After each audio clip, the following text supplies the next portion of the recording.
Welcome back. আপনাদের সবাইকে স্বাগত জানাচ্ছি আমি রাসেল। আশা করছি আপনারা সবাই ভালো আছেন, ভালোর দলে আছেন। শুরু করছি আমাদের আজকের এপিসোড। আশা করছি প্রথম থেকে শেষ পর্যন্ত শুনবেন এবং ভালো লাগবে, আনন্দ পাবেন প্রতিটা মুহূর্তে। যেভাবে লেখা আছে আমি সেভাবেই পড়ে শোনাচ্ছি। আসসালামু আলাইকুম রাসেল ভাইয়া ও প্রিয় লিসেনার্স, আমি মোহাম্মদ সিফাত আলম হাজির হয়েছি নতুন একটি ভিন্ন ধর্মী ঘটনা নিয়ে। আজকের ঘটনাটি মূলত আমার অফিসের কলিগের বড় বোনের ঘটনা। আমার কলিগ আমাকে ঘটনাটি নিজের ভাষায় শেয়ার করেছেন, কিন্তু আপনাদের বোঝার সুবিধার্থে আমি আমার কলিগের বড় বোনের ভাষায় আপনাদের সামনে ঘটনাটি উপস্থাপন করছি। আমার কলিগের বোনের আসল নাম প্রকাশ করা সম্ভব হচ্ছে না। এর কারণ আজকের এই ঘটনাটি এমনও হয় এই ব্যাপারে আসলেই আমার জানা ছিল না। রাসেল ভাইয়ের কাছে অনুরোধ, ঘটনার ভেতরে ভুল ত্রুটির জন্য ক্ষমা করবেন।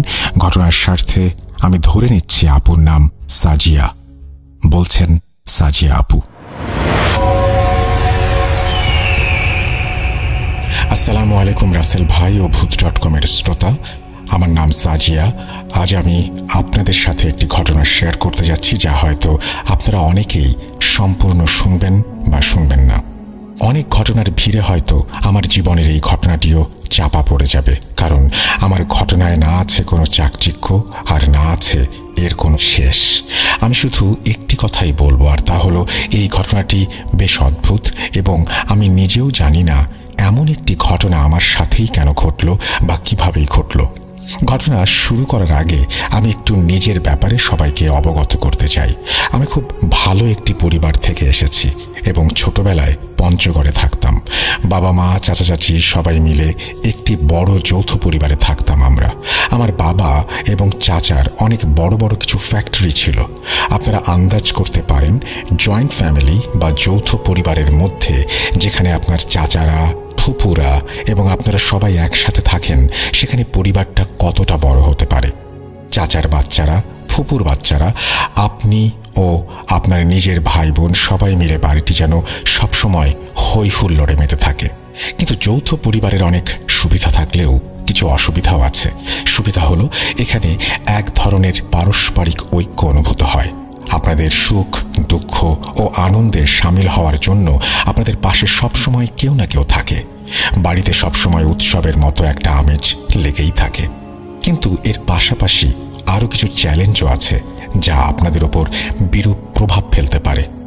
হতে পারে সেসব চ্যালেঞ্জের মধ্যে আছে কারো বদনজর বা জাদু। যখন মানুষ যৌথ পরিবারে থাকে তখন অনেকেই আপনাদের প্রতি কোনো কারণ ছাড়াই হিংসা করতে শুরু করে। আপনাদের ভালো সহ্য করতে পারে না। আপনাদের কোনো ভালো কিছু হলে তারা তেলে বেগুনে জ্বলে ওঠে। আর সেই হিংসা এবং জ্বালাকে দূর করতে তারা অনেক সময় দুটি জিনিসের সাহায্য নেয়। এক হলো বদনজর, আরেক হলো কালো জাদু, যার মাধ্যমে তারা নিজেদের হিংসা আর অহংকারকে তৃপ্ত করার জন্য, অন্যদের বিধ্বস্ত করার জন্য ঘৃণিত এক মরণ খেলায় মেতে ওঠে। আমার সাথেও এমন একটি ঘটনা ঘটেছিল যা 1995 বা 96-এর দিকে ঘটে। আমার বয়স তখন 14-15 বছর হবে। তখন থেকে আমার জন্য বিয়ের সম্বন্ধ আসতে শুরু করে। এর কারণ আমি ছোট থেকেই আহামরি সুন্দরী না হলেও দেখতে শুনতে বেশ ভালোই ছিলাম, আর সে সময় ছেলে মেয়েদেরও খুব তাড়াতাড়ি বিয়ে দেয়া হতো। তাই আমার জন্য অনেক সম্বন্ধ আসতে শুরু করে। আমাদের পরিবারের অর্থ সম্পদ আল্লাহর রহমতে ভালোই ছিল, তাই আমার জন্য সম্বন্ধও আসছিল অনেক ধনী পরিবার থেকে। কিন্তু সেই সময় আমার সঙ্গে যা ঘটল তা শুনলে হয়তো প্রথমবারের মতো আপনাদের কারো বিশ্বাসই হবে না। আমার সেই সময় থেকেই কেন জানি না মনে মনে একজন লোককে আমি ভাবতাম। আমি জানি না এর কারণ কি। ধীরে ধীরে আমার মনে লোকটির চেহারা গড়ে উঠতে থাকলো, আর আমি কিভাবে যেন স্বপ্নে দেখতে শুরু করলাম তাকে। তার কথা ভাবলেই কেন জানি না মনে হতো উনি হয়তো আমার স্বামী। মানুষটার চেহারার একটি ছবি আমার মনে আসতে থাকে। আমি আগে কখনোই এমন চেহারার কাউকে দেখিনি। আমি জানি না সে কে বা এমন দেখতে আসলেই কেউ আছে কিনা। যেদিন থেকেই আমার জন্য সম্বন্ধ আসতে শুরু করলো, সেই সময় থেকেই সে ব্যক্তি হঠাৎ করেই আমার মাথায় চলে আসতো এবং আমার জন্য আসা বিয়ের সম্বন্ধ থেকে আমাকে দূরে রাখতে চাইতো। আমি কিছুই বুঝতে পারছিলাম না এই ব্যাপারে এবং কাউকে জিজ্ঞেসও করতে পারছিলাম না কিছু। কিন্তু কেন জানি না তাকে দেখে আমার মনে একটি অদ্ভুত ভালোবাসার অনুভূতি হতো, মায়া হতো। মনে হতো এই ব্যক্তিই আমার স্বামী, এ কারণেই আমার জন্য যত ভালো সম্বন্ধই আসুক না কেন আমি বারবার সেগুলো প্রত্যাখ্যান করছিলাম। আমার পরিবারের লোকেরা আমাকে জিজ্ঞাসা করত আমি এত ভালো ভালো সম্পর্ক কেন ফিরিয়ে দিচ্ছি, আর আমার বিয়ে নিয়ে কোনো সমস্যা আছে কিনা। কিন্তু আমি তাদেরকে কি বলবো? আমার এই কথা কে বিশ্বাস করবে? কেউ না, কেননা এমন কিছু না আগে কেউ কখনো শুনেছে বা ঘটতে দেখেছে। তাই আমি এই ব্যাপারে কাউকে কিছু জানাতে পারিনি। যে ব্যক্তিকে আমি দেখতাম সে আমার বয়সী ছিল না। তাকে দেখে মনে হতো তিনি আমার থেকে প্রায় 10-15 বছরের বড় হবেন। তবুও না জানি কেন আমার মনে হচ্ছিল এই লোকটিকে আমি চিনি এবং ইনি আমার স্বামী।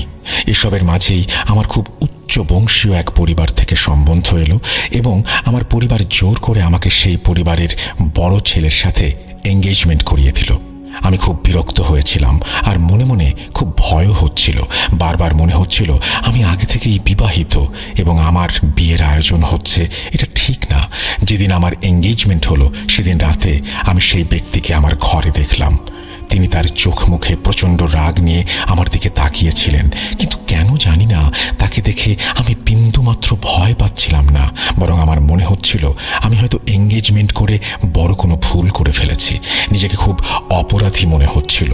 যে অচেনা ব্যক্তিকে আমি প্রায় রোজ দেখতাম তিনি শুধু আমার রুমে উপস্থিত হয়ে আমার দিকে তাকিয়েই থাকতেন, কখনো কিছু বলতেন না। আমার তো এঙ্গেজমেন্ট হয়ে গিয়েছিল, কিন্তু আমার মনের অনুভূতি পরিবর্তিত হয়নি। আমার তখনও মনে হচ্ছিল এই ব্যক্তি আমার স্বামী। আমি এসব নিয়ে অনেক চিন্তা ভাবনা করলাম, আর এ কারণেই আমি কিছুদিন পর বিনা কারণে সেই এঙ্গেজমেন্টটাও ভেঙে দিলাম, যার ফলস্বরূপ আমার মা বাবা আমার সাথে কথা বলা বন্ধ করে দিলেন। সবাই আমার প্রতি বিরক্ত হলেন প্রচণ্ড পরিমাণে। তারা নিজেদের মনে ভাবছিলেন আমি কেন এবং কিভাবে এমন একটি কাজ করতে পারলাম। আমি যখন একা একা থাকতাম তখন আম্মু প্রায়ই আমাকে বলতেন, যদি তোমার পছন্দের কেউ থাকে আমাদেরকে বলো, প্রয়োজনে আমরা তোমার বিয়েটা সেখানেই করিয়ে দেব, কিন্তু এভাবে নিজের পরিবারকে কষ্ট দিও না।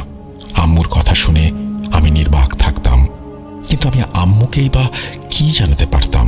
যে মানুষটাকে আমি দেখতে পাচ্ছিলাম আমি নিজেই তো জানতাম না সে কে আর তার বাসস্থান কোথায়। সে কি আদৌ কোনো মানুষ? দেখতে দেখতে আমার বয়স বাড়ছিল, আর আমি প্রায় সব সম্পর্কগুলো থেকেই নিজেকে দূরে সরিয়ে রাখছিলাম। আমার পরিবারও এই ব্যাপারে আমার উপর নজর রাখছিল। সময়ের স্রোতে আমার বয়স 25 থেকে 26 হয়ে গেল। আমার মা বাবাও বৃদ্ধ হয়ে গিয়েছিলেন। শেষমেশ তারা আমার সামনে এমনভাবে বিয়ের চাপ দিতে শুরু করলেন যে আমি আর কিছুতেই মানা করতে পারলাম না। আম্মু আমাকে বললেন তারা চান তাদের মৃত্যুর আগে তাদের চোখের সামনে আমি যেন বিয়ে করি। মেয়ের বিয়ে হতে দেখাটা আমাদের সমাজে এবং মা বাবার কাছে বেশ ইমোশনাল একটা ব্যাপার। অন্যদিকে বাবা মায়ের এই কথা শুনে কোনো সন্তান কি আর বেঁকে বসতে পারে? আমিও পারিনি। আমি আমার বাবা মায়ের কাছে হার স্বীকার করি। অন্যদিকে আমি আমার মন দিয়ে রেখেছি সেই 14-15 বছর আগে থেকেই সেই মানুষটিকে, যাকে আমি স্বামী হিসেবে মেনে নিয়েছিলাম। তিনি প্রতিদিন আমার ঘরে এসে আমাকে দেখতেন এবং শুধু দাঁড়িয়ে গোপনে আমার দিকে তাকিয়ে থাকতেন। না আমি তাকে কিছু বুঝতে দিতাম, আর না তিনি আমাকে কিছু বোঝাতেন। আমরা দুজনেই একে অপরকে দেখার মধ্যে এতটাই মগ্ন থাকতাম যে যখন আমার হুঁশ ফিরত তখন এতটুকুও মনে থাকতো না যে আমি তাকে বাস্তবে দেখেছি নাকি কল্পনায়। যাই হোক, শেষমেশ বাবা মায়ের সামনে আমি আত্মসমর্পণ করেছিলাম। আমি ওনাদের বললাম, আমার জন্য যে সম্বন্ধই তোমাদের পছন্দ হোক না কেন আমি সেটাই করব, আমি মানা করব না। এর কিছুদিন পর আব্বুর এক বন্ধুর ছেলের সম্বন্ধ এলো, যিনি কিনা আমার থেকে বয়সে প্রায় দ্বিগুণ বয়সী ছিলেন। না চাইতেও আম্মু আব্বু আমার বিয়ে তার সঙ্গেই দিয়ে দিলেন। আমি অনেক প্রতিবাদ করেছিলাম, কিন্তু কেউ আমার একটা কথাও শুনল না। কাজী যখন কবুল বলার জন্য বললেন তখন আমি মাথা নেড়ে না বললাম। আব্বু আমার মাথার নিজ হাতে 2 বার হ্যাঁ সূচকভাবে নাড়িয়ে দিলেন। আমি তো বিয়েতে রাজিই ছিলাম না, আর যেটা সম্মতি ছাড়া হয় সেটা বিয়ে নয়। কিন্তু আমাদের সমাজের হিসাব অনুযায়ী এটাকেও বিয়ে বলা হয় এবং একজন নারীকে সবকিছুই সহ্য করতে হয়। আমি যাকে বিয়ে করেছিলাম সে অস্ট্রেলিয়ায় থাকতো। বিয়ের পর আমিও তার সাথে অস্ট্রেলিয়ায় চলে গেলাম। কিন্তু আমার ভাগ্য ছিল মন্দ। যে লোকটাকে আমি বিয়ে করেছিলাম সে ছিল একজন সাইকোপ্যাথ। আমি তার প্রতি কোনো প্রকার সম্মান দেখিয়ে কথা বলবো না। সবসময় আমাকে মানসিকভাবে সে টর্চার করত, মারপিটও করত। আমার অবস্থা এমন ছিল যে আমি সবসময় কাঁদতাম এবং আল্লাহর কাছে প্রার্থনা করতাম, হে আল্লাহ, হয় তুমি আমাকে তুলে নাও, নয়তো এই অসুস্থ স্বামীকে ভালো করে দাও। বিয়ের পর থেকেই আমার স্বামী আমাকে কখনোই নিজের স্ত্রীর মর্যাদা দেয়নি। যেদিন আমি বিয়ে করলাম সেদিন রাতেও তাকে আমি প্রচণ্ড রাগান্বিত অবস্থায় দেখেছিলাম। আমি সব সহ্য করতে করতে ডিপ্রেশনের শিকার হয়ে যাই। আমি সবসময় আল্লাহর কাছে দোয়া করতাম, আল্লাহ যেন আমাকে আমার স্বপ্নে দেখা সেই স্বামীর কাছে একটিবার নিয়ে যান। আমি জানি না কেন, কিন্তু তিনি ছিলেন আমার জীবনের একটি অংশ। এই কথাটি বলার কারণ হচ্ছে এই ঘটনার অংশটি আপনাদের পরের অংশ বুঝতে অনেক সহযোগিতা করবে।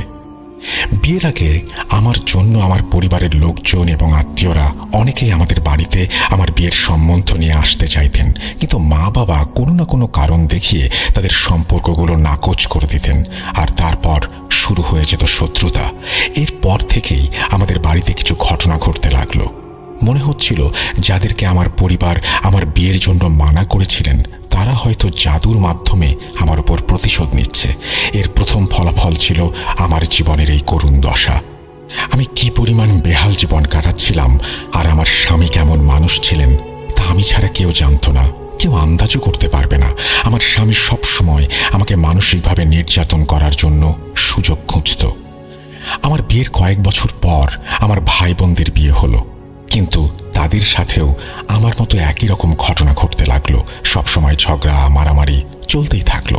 কখনো দেখা যেত কারো সহজ বিয়ের সম্বন্ধ হতো না, আর যদি হতো তাহলে সেটা কোনো না কোনোভাবে ঝগড়া মারামারি আর তালাকের দিকে চলে যেত। একদিন ঘরের খাটের ভেতরে অনেকগুলো তাবিজ পাওয়া গেল, আর তাবিজগুলো ছিল রক্তে ভেজা। তাবিজগুলো আমার পরিবার মাটিতে চাপা দিয়ে দেয়। এই তাবিজগুলোর রং একদম লাল হয়ে গিয়েছিল। এর কিছুদিন পর চারা গাছ লাগানোর জন্য মাটি খোঁড়া হলো, কিন্তু মাটির নিচ থেকে একটি হাড়ি বের হলো, যার মধ্যে অনেকগুলো কাগজ আর অনেকগুলো তাবিজ পাওয়া গেল। এই তাবিজগুলোর ওপর অদ্ভুত রকম কিছু লেখা ছিল এবং আমার ভাই বোনদের নাম লেখা ছিল সেখানে।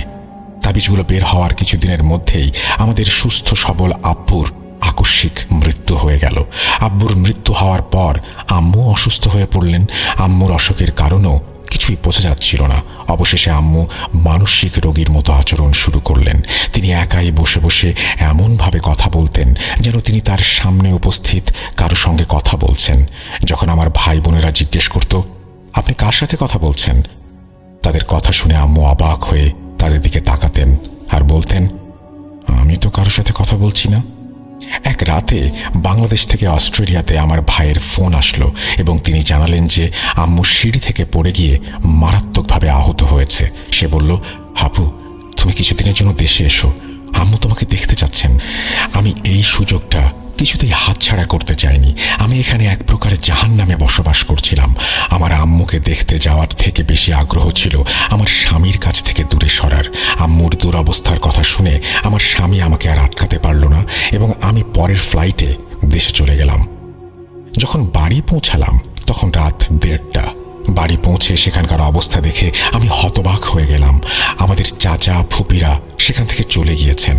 বেশিরভাগ রুমগুলো সেখানে শুনশান অবস্থায় পড়ে আছে। আমাদের বাড়িটা অনেক বড় হওয়ায় তা এত বেশি শুনশান মনে হচ্ছিল যেন সেখানে হয়তো কেউ থাকেই না।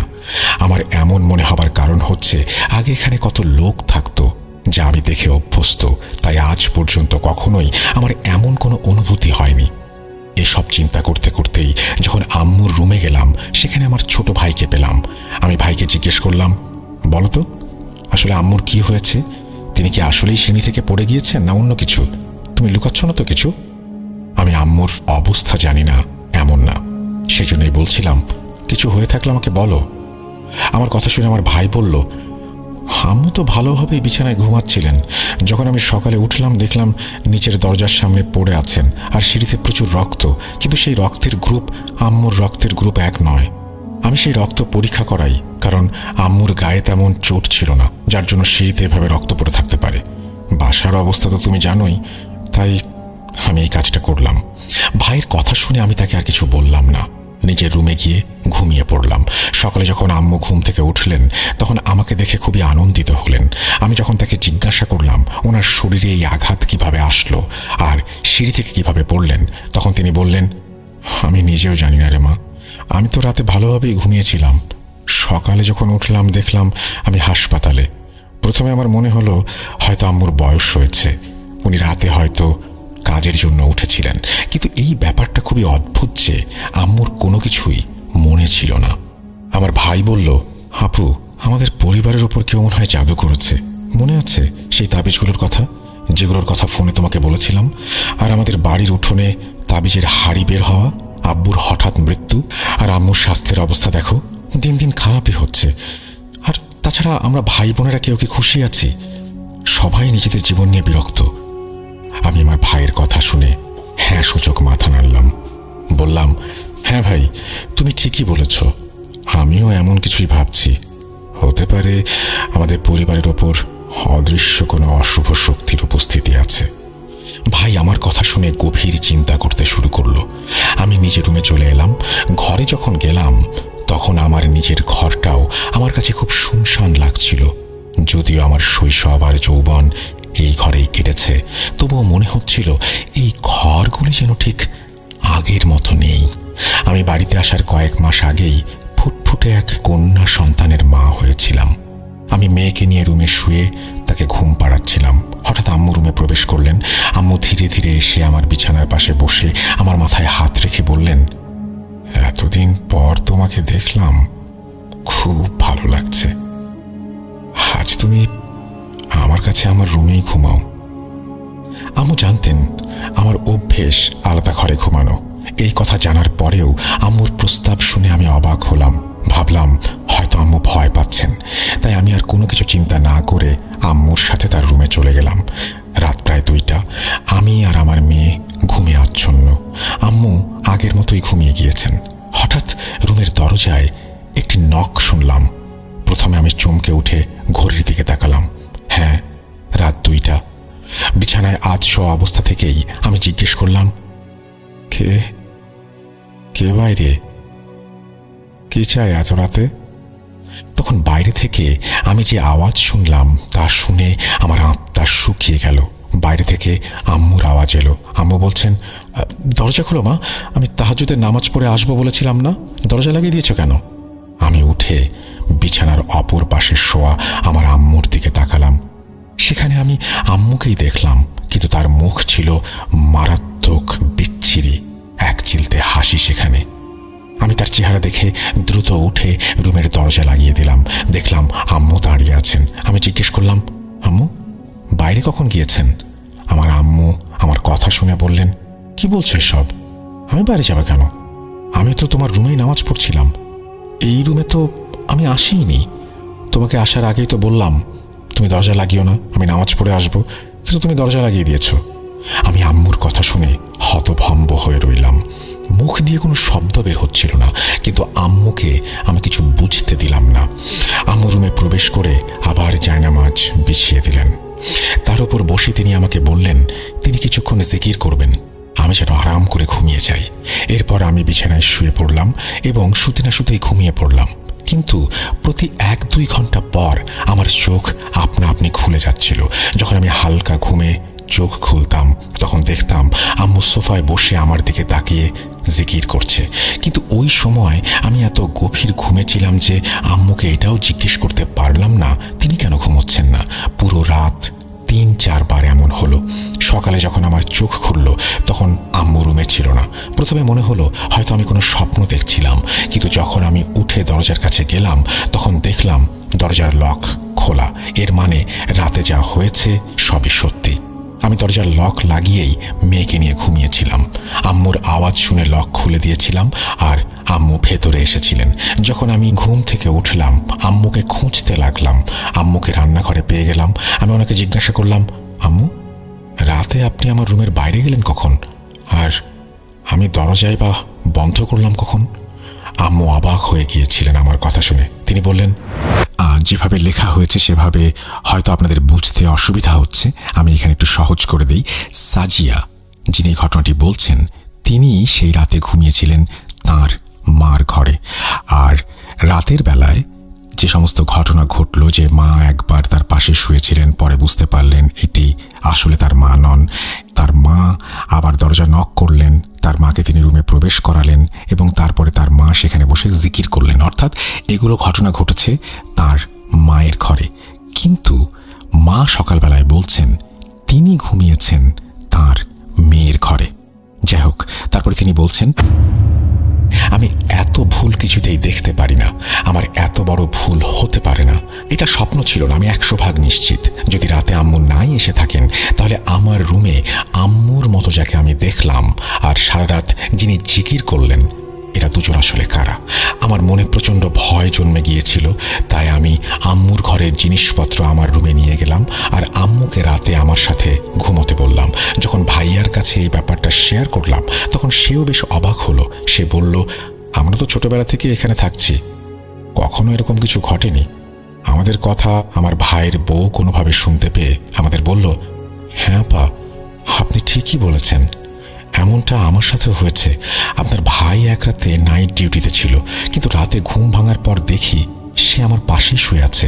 আমি ভেবেছিলাম হয়তো তার শরীর ভালো না, সেই জন্য অফিস থেকে চলে এসেছে।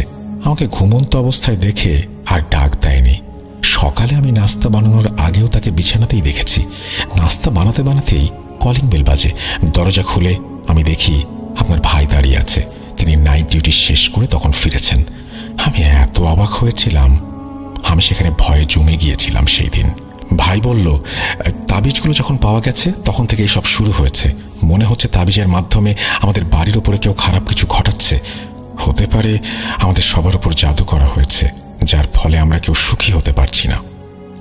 যাই হোক, আমি আমার বাবার বাড়িতে প্রায় 1 মাসের মতো ছিলাম, কিন্তু ওই 1 মাস আমার জন্য এসব ঘটনার কারণে খুবই কষ্টকর হয়ে উঠেছিল। নিত্যদিন অদ্ভুত অদ্ভুত অভিজ্ঞতা হচ্ছিল সেখানে। যখন টয়লেটে যেতাম মনে হতো ভেতরে হয়তো কেউ এসেছে, কারো উপস্থিতি টের পেতাম। বিছানায় শুয়ে থাকলে রাতের বেলা মনে হতো কেউ আমার মাথায় হাত রেখেছে। আমি হঠাৎ করে উঠে বসতাম, কিন্তু সেখানে কেউ থাকতো না। এক রাতে তো এমন হয়েছিল যে আমি চিৎকার করতে করতে জেগে উঠেছিলাম। কেউ আমার পা ধরে একদম নিচের দিকে হ্যাঁচকা টান দিয়ে আমাকে বিছানা থেকে নিচে ফেলে দিয়েছিল। আমি বাড়িতে বেশ কিছুদিন থাকবো ভেবে এসেছিলাম, কিন্তু এখানকার পরিস্থিতি দেখে আমি তাড়াতাড়ি এখান থেকে বের হওয়ার পরিকল্পনা করে ফেললাম। কারণ আমার সাথে আমার বাচ্চা ছিল। আমি চাইছিলাম না এই বাড়িতে যা কিছু হচ্ছে তার প্রভাব আমার মেয়ের ওপরে পড়ুক। তারপর আমি আবার অস্ট্রেলিয়ায় সেই জাহান্নামে চলে গেলাম, সেই খবিসটার কাছে যার মুখ দেখলেই আমার ঘৃণা হতো। আমি অস্ট্রেলিয়া আসার পরেও বাংলাদেশ থেকে নিয়মিত বাড়ির সমস্যাগুলোর খবর নিতে থাকলাম। অদ্ভুত অদ্ভুত আচরণ দিন দিন বেড়েই চলছিল। আম্মু দেয়ালের দিকে মুখ করে দাঁড়িয়ে কারোর সাথে কথা বলার সমস্যা দিন দিন আরও বেড়ে গেল। এমনকি ভাই বলছিল বিকেলে মাগরিবের পর বাড়ির ভেতরে কোত্থেকে যেন পোড়া মাংসের গন্ধ আসতে শুরু করে। ভাই অনেক পীর ফকিরের কাছেও গিয়েছেন। তারা বলেছেন আমাদের পরিবারের ওপর নাকি কালো জাদু করা হয়েছে এবং আমাদের কাছের আত্মীয়রাই নাকি এটা করেছে। আমরা কিছু লোককে আমাদের সম্বন্ধ নিয়ে আসলে মানা করেছিলাম, যা আমি আগেই বলেছি। এখন তারা এর বদলা নিচ্ছে, আমাদের সুখ শান্তি নষ্ট করছে। কিছুদিন পর আম্মু হঠাৎ করেই ইন্তেকাল করেন। কোনো সমস্যাই ছিল না তার। রাতের বেলায় ভালোভাবে ঘুমালেন, সেই ঘুম আর ভাঙল না। আমরা সবাই দুঃখের সাগরে ডুবে গেলাম। আমার ছোট ভাইও তার পরিবারের সমস্যার কারণে খুব সমস্যায় ছিল। কোথা থেকেও কোনো খুশির খবর আসছিল না। কখনো আমার বোনের স্বামী তাকে বাড়ি থেকে বের করে দিচ্ছিল, আবার কখনো আমার ভাইয়ের স্ত্রী বাড়ি ছেড়ে চলে যাচ্ছিল। এটা ছিল এক অদ্ভুত বিপদ যা সবসময় আমাদের সাথে আঠার মতো লেগেছিল। উপরন্তু অস্ট্রেলিয়াতে যে জীবন আমি কাটাচ্ছিলাম সেটাও যেন কোনো নরক থেকে কম ছিল না। আমি প্রতিনিয়ত আল্লাহর কাছে কাঁদছিলাম আর বলছিলাম, আল্লাহ, তুমি আমাকে এ কোন অপরাধের সাজা দিচ্ছ? কোথাও থেকে কোনো খুশির খবর এনে দাও, অন্তত একটু হলেও শান্তি পাই। এর মাঝেই যে অচেনা ব্যক্তিকে আমি আমার স্বামী ভাবতাম, যাকে আমি ছোটবেলায় আমার ঘরে দেখতাম, আমার স্বপ্নে দেখতাম, তাকে তখনও আমার মনে পড়তে থাকে।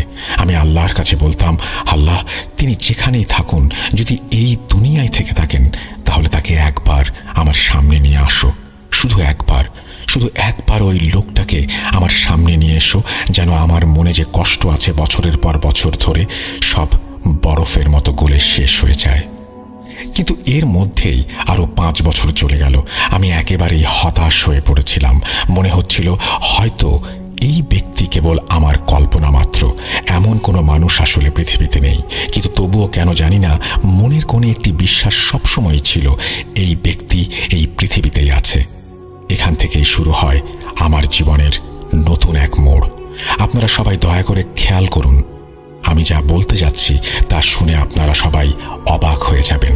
এক সকালে যখন আমি আমার হোয়াটসঅ্যাপ চেক করছিলাম, তখন দেখি আমি কাউকে হ্যালো লিখে মেসেজ পাঠিয়েছি। যদিও আমি মনে করতে পারছিলাম না আমি কাউকে এমন কোনো মেসেজ পাঠিয়েছি কিনা, তাও আবার একজন অচেনা ব্যক্তিকে। আমি যখন তাকে জিজ্ঞাসা করলাম তিনি কে, তখন সে আমার কাছে প্রশ্ন করল আমি মেসেজ করেছি, তাই আমি যেন আমার পরিচয় দেই। আমি তাকে কিছুই বললাম না। আমি এই ব্যাপারটা বেমালুম ভুলে গেলাম। একদিন আমি আমার ভাইকে মেসেজ করার জন্য হোয়াটসঅ্যাপে ঢুকি। আমি খেয়াল করলাম আমি যাকে মেসেজ পাঠিয়েছিলাম তার প্রোফাইলে নিজের ছবি দিয়েছে।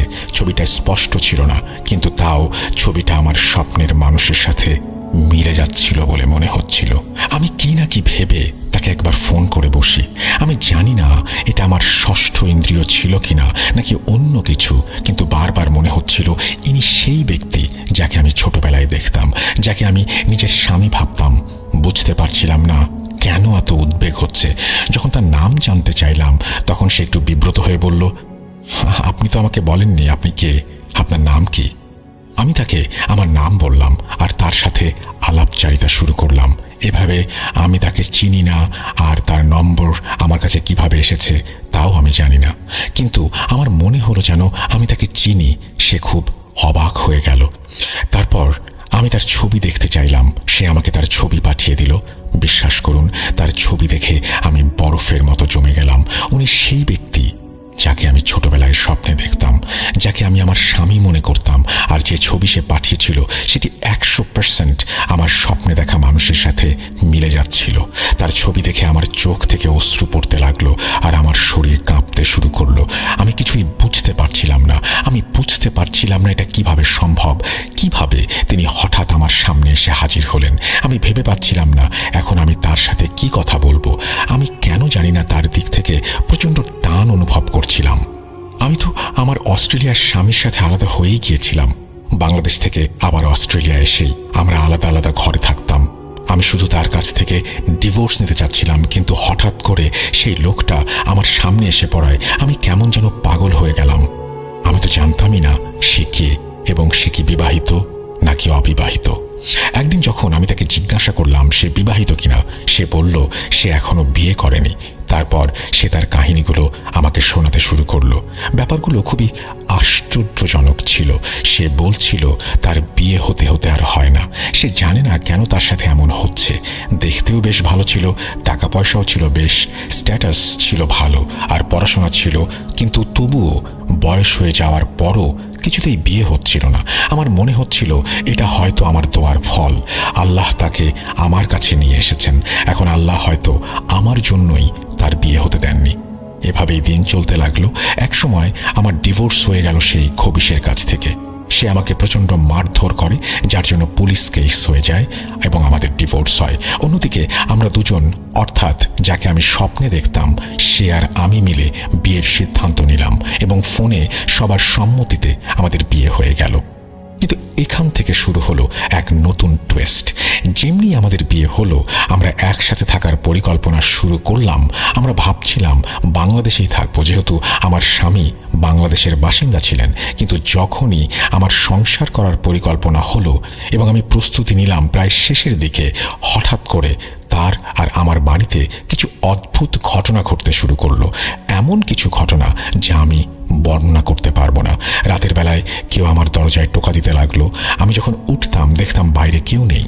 হঠাৎ রাতের বেলায় আমার বিছানা নড়তে শুরু করত। এসব কিছু বাংলাদেশে আমার স্বামীর সঙ্গেও হচ্ছিল।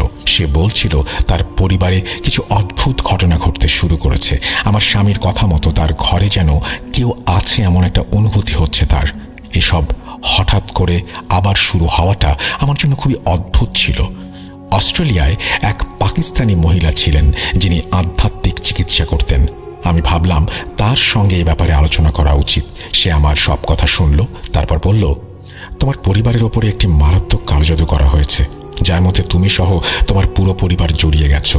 এর প্রভাব তোমার স্বামীর ওপরেও পড়েছে এবং ভবিষ্যতেও পড়বে। তোমার কোনো ভাই বোন বা তুমি বিয়ের পরে কখনোই সুখী হতে পারবে না। তুমি আর তোমার স্বামী কখনোই এক ছাদের নিচে থাকতে পারবে না। এটা সম্ভব না, আর এই জাদু কাটানোও সম্ভব নয়। অনেক দেরি হয়ে গেছে। এই কথাটা শুনে আমি খুবই চিন্তিত হয়ে পড়েছিলাম, কারণ আমি আমার স্বামীকে প্রচণ্ড ভালোবাসি। আমার মনে শুধু এটাই আসছিল, যদি এই মানুষটা আমার জীবন থেকে চলে যায় তাহলে হয়তো আমি আর বাঁচব না। এর কারণ আপনারা নিশ্চয়ই বুঝতে পারছেন। এক এমন মানুষ যার জন্য আমি এতগুলো বছর অপেক্ষা করেছি, আর আল্লাহ হঠাৎ করেই তাকে আমার সামনে এনে হাজির করেছেন। আর যখন এই মহিলা বলছেন আমরা কি কখনোই একসাথে থাকতে পারবো না, মহিলার ভাষ্যমতে যদি আমরা একসাথে থাকার কোনো পরিকল্পনা করি তাহলে আমাদের জীবনে অনেক সমস্যার সৃষ্টি হবে, অনেক মুশকিলে পড়তে হতে পারে। যখন আমি আমার স্বামীকে এই কথা বলতাম তখন সে শুনে খুব বিরক্ত হতো। তারপর আমরা সেই মহিলার কাছ থেকে জানতে চাইলাম এই সমস্যার কোনো সমাধান আছে কি। তিনি বললেন, তোমরা এই বিয়ের সম্পর্কে থাকতে পারো, কিন্তু কখনো একে অপরকে দেখবে না এবং কখনো একে অপরের সামনে আসতে পারবে না। এটাই একমাত্র উপায় যার মাধ্যমে তোমরা সুখী বিবাহিত জীবন কাটাতে পারো। এখন আপনারাই ভাবুন, এটা কিভাবে সম্ভব? একজনের সঙ্গে আমার বিয়ে হয়েছে যাকে আমি খুব ভালোবাসি, যার জন্য আমি এত বছর অপেক্ষা করলাম, আমার বিয়েও হলো, কিন্তু এখন আমরা একে অপরের সামনে আসতে পারবো না। আমরা একে অপরকে দেখতে পাচ্ছিলাম না, একে অপরের সামনে যেতে পারছিলাম না। শুরুতেই আমরা ওই মহিলার কথাকে বিশ্বাস করিনি, কিন্তু যখনই আমরা তার কথাগুলোকে উপেক্ষা করে একসাথে থাকার চেষ্টা করতাম তখনই কোনো না কোনো অদ্ভুত ব্যাপার শুরু হয়ে যেত, যা আমাদের মনে ভয়ের সৃষ্টি করত, আমাদের ভাবিয়ে তুলত। আর যখনই দেখা করার পরিকল্পনা বাতিল করতাম তখনই অদ্ভুতভাবে সবকিছু স্বাভাবিক হয়ে যেত। আমরা এই সব কিছু নিজেদের চোখের সামনে অনুভব করছিলাম। যাই হোক, সংক্ষেপে বলতে গেলে এখনো আমার স্বামী এবং আমরা ফোনে কথা বলি। আমাদের ভালোবাসা এত বেশি, এত নিঃস্বার্থ, এত অকৃত্রিম যে আমরা দুজনে মিলে সিদ্ধান্ত নিয়েছি, যদিও আমরা এই পৃথিবীতে একসাথে থাকতে পারলাম না, কিন্তু আমরা যথাসম্ভব শরীয়ত মোতাবেক চলব এবং আমরা জান্নাতে একসঙ্গে থাকব। কিন্তু সেই সময় পর্যন্ত আমরা দুজন একে অপরের আমানত। এটি একটি অনেক বড় ত্যাগ যা আমরা একে অপরের জন্য করেছি। আপনারা একটু ভাবুন, দুজন স্বামী স্ত্রী যারা একে অপরকে এত ভালোবাসে, কিন্তু তারা এই দুনিয়াতে একে অপরের সাথে মিলতেই পারল না। কিন্তু আমাদের ভালোবাসার তীব্রতা এত বেশি যে আমরা দুজনেই নিজেদেরকে সীমাবদ্ধ করে নিয়েছি, যেন আমরা এই দুনিয়ায় একসাথে থাকতে না পারলেও এই সম্পর্কের মাধ্যমেই জান্নাতে একে অপরের সাথে দেখা করতে পারি। আমরা অনেকের কাছে গিয়েছিলাম এই সমস্যার সমাধানের জন্য, কিন্তু সবার কথা ছিল ওই মহিলার মতোই। যখনই চিকিৎসা শুরু হয় কিছু না কিছু নতুন ঘটনা ঘটে যায়, আমরা ভয় পেয়ে যাই। এই কারণেই আমরা আমাদের সম্পর্ক আল্লাহর হাতে ছেড়ে দিয়েছি। হয়তো আমাদের স্বামী স্ত্রীর এই দুনিয়াতে একত্রিত না হওয়ার পেছনে আল্লাহর কিছু হিকমত আছে, কিন্তু আজও আমি আমার স্বামীর জন্য এতটা ভালোবাসা অনুভব করি যে আমি চিন্তা ভাবনা না করেই তার জন্য আমার জীবনও দিতে পারি। এই বলে সাজিয়া আপু তার স্টোরিটি শেষ করেন। খুবই অদ্ভুত এবং ইমোশনাল একটি স্টোরি এটি। আপনাদের কাছে কেমন লেগেছে জানাবেন। আজ বিদায় নিচ্ছি, সবার সুস্থতা কামনা করছি। এই বলে তিনি তার ঘটনা শেষ করেছেন। আশা করছি এই ঘটনাটি আপনাদেরও ভালো লেগেছে। যদি ভালো লাগে অবশ্যই আমাদের জানাবেন এবং আমরা খুব খুশি হব যদি আপনারা জানান, আর যদি ভালো না লাগে সেটাও আমাদেরকে জানিয়ে দেবেন। আমরা চলে যাব আমাদের পরবর্তী ঘটনায়, তবে তার আগে একটু বলে যাই যে আপনারা যারা শুনছেন আমাদেরকে এখনও সাবস্ক্রাইব করেননি আমাদের চ্যানেলটি অনুগ্রহ করে সাবস্ক্রাইব করুন, যাতে করে আমাদেরকে আপনারা সাপোর্ট করতে পারেন। এবং আপনাদের সহযোগিতা খুব বেশি দরকার সামনের দিকে এগিয়ে যাওয়ার জন্য। একটা অনেক বড় সিদ্ধান্ত নিয়েছি আমরা 2024-এর মাঝামাঝি যে আমরা ইউটিউবে এই শো করব, এবং আপনারাও ভালোবাসা দিয়ে আমাদের পৌঁছে দিয়েছেন 1 মিলিয়নে। এখন সময় এসেছে আরও সামনের দিকে এগিয়ে যাবার, আরও নতুন করে আপনাদের সামনে নতুন নতুন সব ঘটনা, আরও ভয়ের ঘটনা খুঁজে বের করে উপস্থাপন করবার। আশা করছি সাথেই থাকবেন। চলুন যাই পরের ঘটনায়।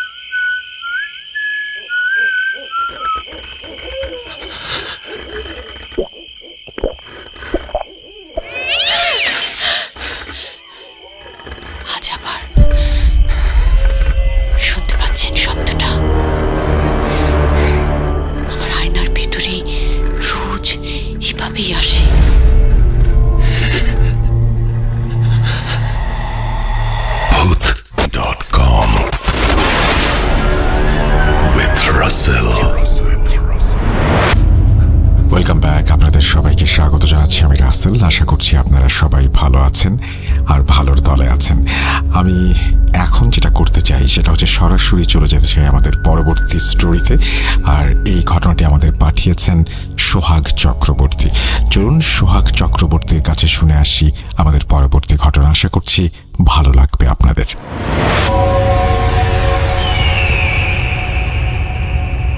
ভূত.কমের সকল শ্রোতা এবং রাসেল ভাই, আশা করছি আপনারা সবাই ভালো আছেন, ভালোর দলে আছেন। আমি সোহাগ চক্রবর্তী আবারও আপনাদের জন্য দারুণ একটি ঘটনা নিয়ে আজকে হাজির হয়েছি। আজকে যে ঘটনাটি আপনাদের সাথে আমি শেয়ার করব, ঘটনাটি খুবই অদ্ভুত টাইপের ঘটনা। এমন ঘটনা আপনারা এর আগে শুনেছেন কিনা আমার তো মনে হয় না। আমিও এর আগে এই ঘটনাটি বা এই ধরনের ঘটনাটি শুনিনি। তো ঘটনাটি আমি কালেক্ট করার পরে আপনাদের সাথে শেয়ার করার জন্য অনেক বেশি এক্সাইটেড ছিলাম। সো ঝটপট রেকর্ডিং করে ঘটনাটি পাঠিয়ে দিলাম। বিস্তারিত আপনারা শুনে দেখলেই বুঝতে পারবেন ঘটনাটি কেমন। ঘটনাটি লাশ কাটা ঘর, যিনি লাশ কাটেন তিনি এবং একজন স্বর্ণের ব্যবসায়ী এবং এর সাথে কানেক্টেড আরও 5 জন মানুষের, যারা সোনার গহনা ব্যবহার করেন। ঘটনাটি খুবই অদ্ভুত। তো চলুন শুরু করি আমাদের ঘটনাটি। আর ঘটনাটি যার সাথে প্রথম ঘটে, যিনি লাশ কাটেন, ওনার নাম কাশেম। উনি কোথায় কাজ করেন সেটি প্রকাশ করা যাবে না, সো আমি সেটি প্রকাশ করছি না। আমরা ঘটনাটি শুরু করি। বরাবরের মতো কাশেম ভাই লাশ কাটার ঘরে এসেছেন এবং উনি আজকে হঠাৎ লাশ কাটতে গিয়ে বেশ খুশি হয়েছেন। ওনার মুখের এক পাশে একটা কাটা দাগ আছে। ওনার খুশি হওয়ার কারণটি ওনার মুখের পাশের ওই কাটা দাগ। আপনারা মনে করছেন মুখের পাশে কাটা দাগ, উনি কেন খুশি হচ্ছেন? এর পিছনেও কারণ আছে। লাশ কাটা ঘরে আজকে যে ব্যক্তির লাশটি এসেছে তিনি একজন শীর্ষ সন্ত্রাসী। তিনি খুলনার খুব নামকরা একজন শীর্ষ সন্ত্রাসী ছিলেন 1990 সালের দিকে। আর এই ঘটনাটি 1993 সালের। লাশ প্রসেসিং করা শুরু হয়ে গিয়েছে, লাশের পোস্টমর্টম করা হবে। আর এই যে লাশটি প্রসেসিং উনি শুরু করেছেন বিকাল থেকে, লাশটি এসেছে সকালবেলায়। ওই সন্ত্রাসী ভোরবেলায় আততায়ীর হাতে মারা গিয়েছেন। সো সকালবেলাতে ওনার লাশটি লাশ কাটা ঘরে আনা হয় এবং এই কাশেম ভাই উনি ওই লাশটি কাটার দায়িত্ব পান। এখন আপনারা মনে করছেন যে উনি কেন খুশি হচ্ছেন? ওনার খুশি হওয়ার কারণ, এই ব্যক্তির সাথে জায়গা জমির কিছু ঘটনা নিয়ে ওনার সাথে দ্বন্দ্ব বাঁধে এবং ওই ব্যক্তি ওনার মুখে ছুরি দিয়ে আঘাত করেন এবং সেই আঘাতের ফলে ওনার মুখের এক পাশ দিয়ে অনেকটা জায়গা কেটে যায় এবং স্থায়ীভাবে সেখানে দাগ হয়ে যায়। উনি ওনার ডেড বডি পোস্টমর্টম করতে পারছেন সেটি ভেবেই উনি অনেক বেশি খুশি হয়ে গেছেন যে আমাকে তো তুমি এমন করেছিলে, এখন তোমার যে সমস্ত বডি আমি পোস্টমর্টম করে ফেলছি, এখন তো তোমার কোনো ক্ষমতা নেই, তুমি তো আমার সাথে আর পারবে না। এটি ভেবে উনি অনেক খুশি হয়ে গেছিলেন। তো সন্ধ্যার দিকে উনি পোস্টমর্টমের কাজ শুরু করেন এবং ওই কাটাকাটির সময়ে উনি একাই ছিলেন। ওনার সহযোগী যিনি থাকেন তিনি সকল জিনিস পরিষ্কার করে ওনার সামনে উপস্থাপন করে সে বাড়িতে চলে গেছে। তো উনি একাই কাটছিলেন। উনি প্রায় 23 বছর ধরে এই কাজটি করছেন। সে তো ওনার কোনো প্যারানর্মাল ঘটনা বা ভয় এই জাতীয় জিনিসগুলো ওনার এখন আর মনেই হয় না। তো উনি পোস্টমর্টম করতে গিয়ে একটি জিনিস দেখে অবাক হয়ে যান। উনি দেখেন ওই যে মৃত ব্যক্তি, ওই যে সন্ত্রাসী, ওনার মুখের মধ্যে কিছু একটা চকচক করছে। তখন উনি একটু উৎসাহিত হয়ে মুখের মধ্যে হাত দিয়ে ওই জিনিসটি টান দিয়ে বাইরে নিয়ে চলে আসেন। এসে দেখেন অনেকেই শখ থাকে বিভিন্ন রকমের, অনেকে ঘড়ি পরে, ব্রেসলেট পরে, সোনার চেইন পরে, আর ওই ব্যক্তির শখ হচ্ছে উনি সোনার দাঁত ব্যবহার করেছেন। ওনার কিছু দাঁত পড়ে গিয়েছিল সেই জায়গাতে উনি সোনার দাঁত ব্যবহার করেছেন। তাও একটি নয়, 5টি সোনার দাঁত উনি ওনার মুখের মধ্যে পান। কি একটা অদ্ভুত ঘটনা বোঝেন। এই সোনার দাঁতগুলো পেয়ে উনি অনেক বেশি খুশি হয়ে যান যে এত সোনার দাঁত উনি পেয়েছেন, এইগুলোর দাম তো অনেক হবে।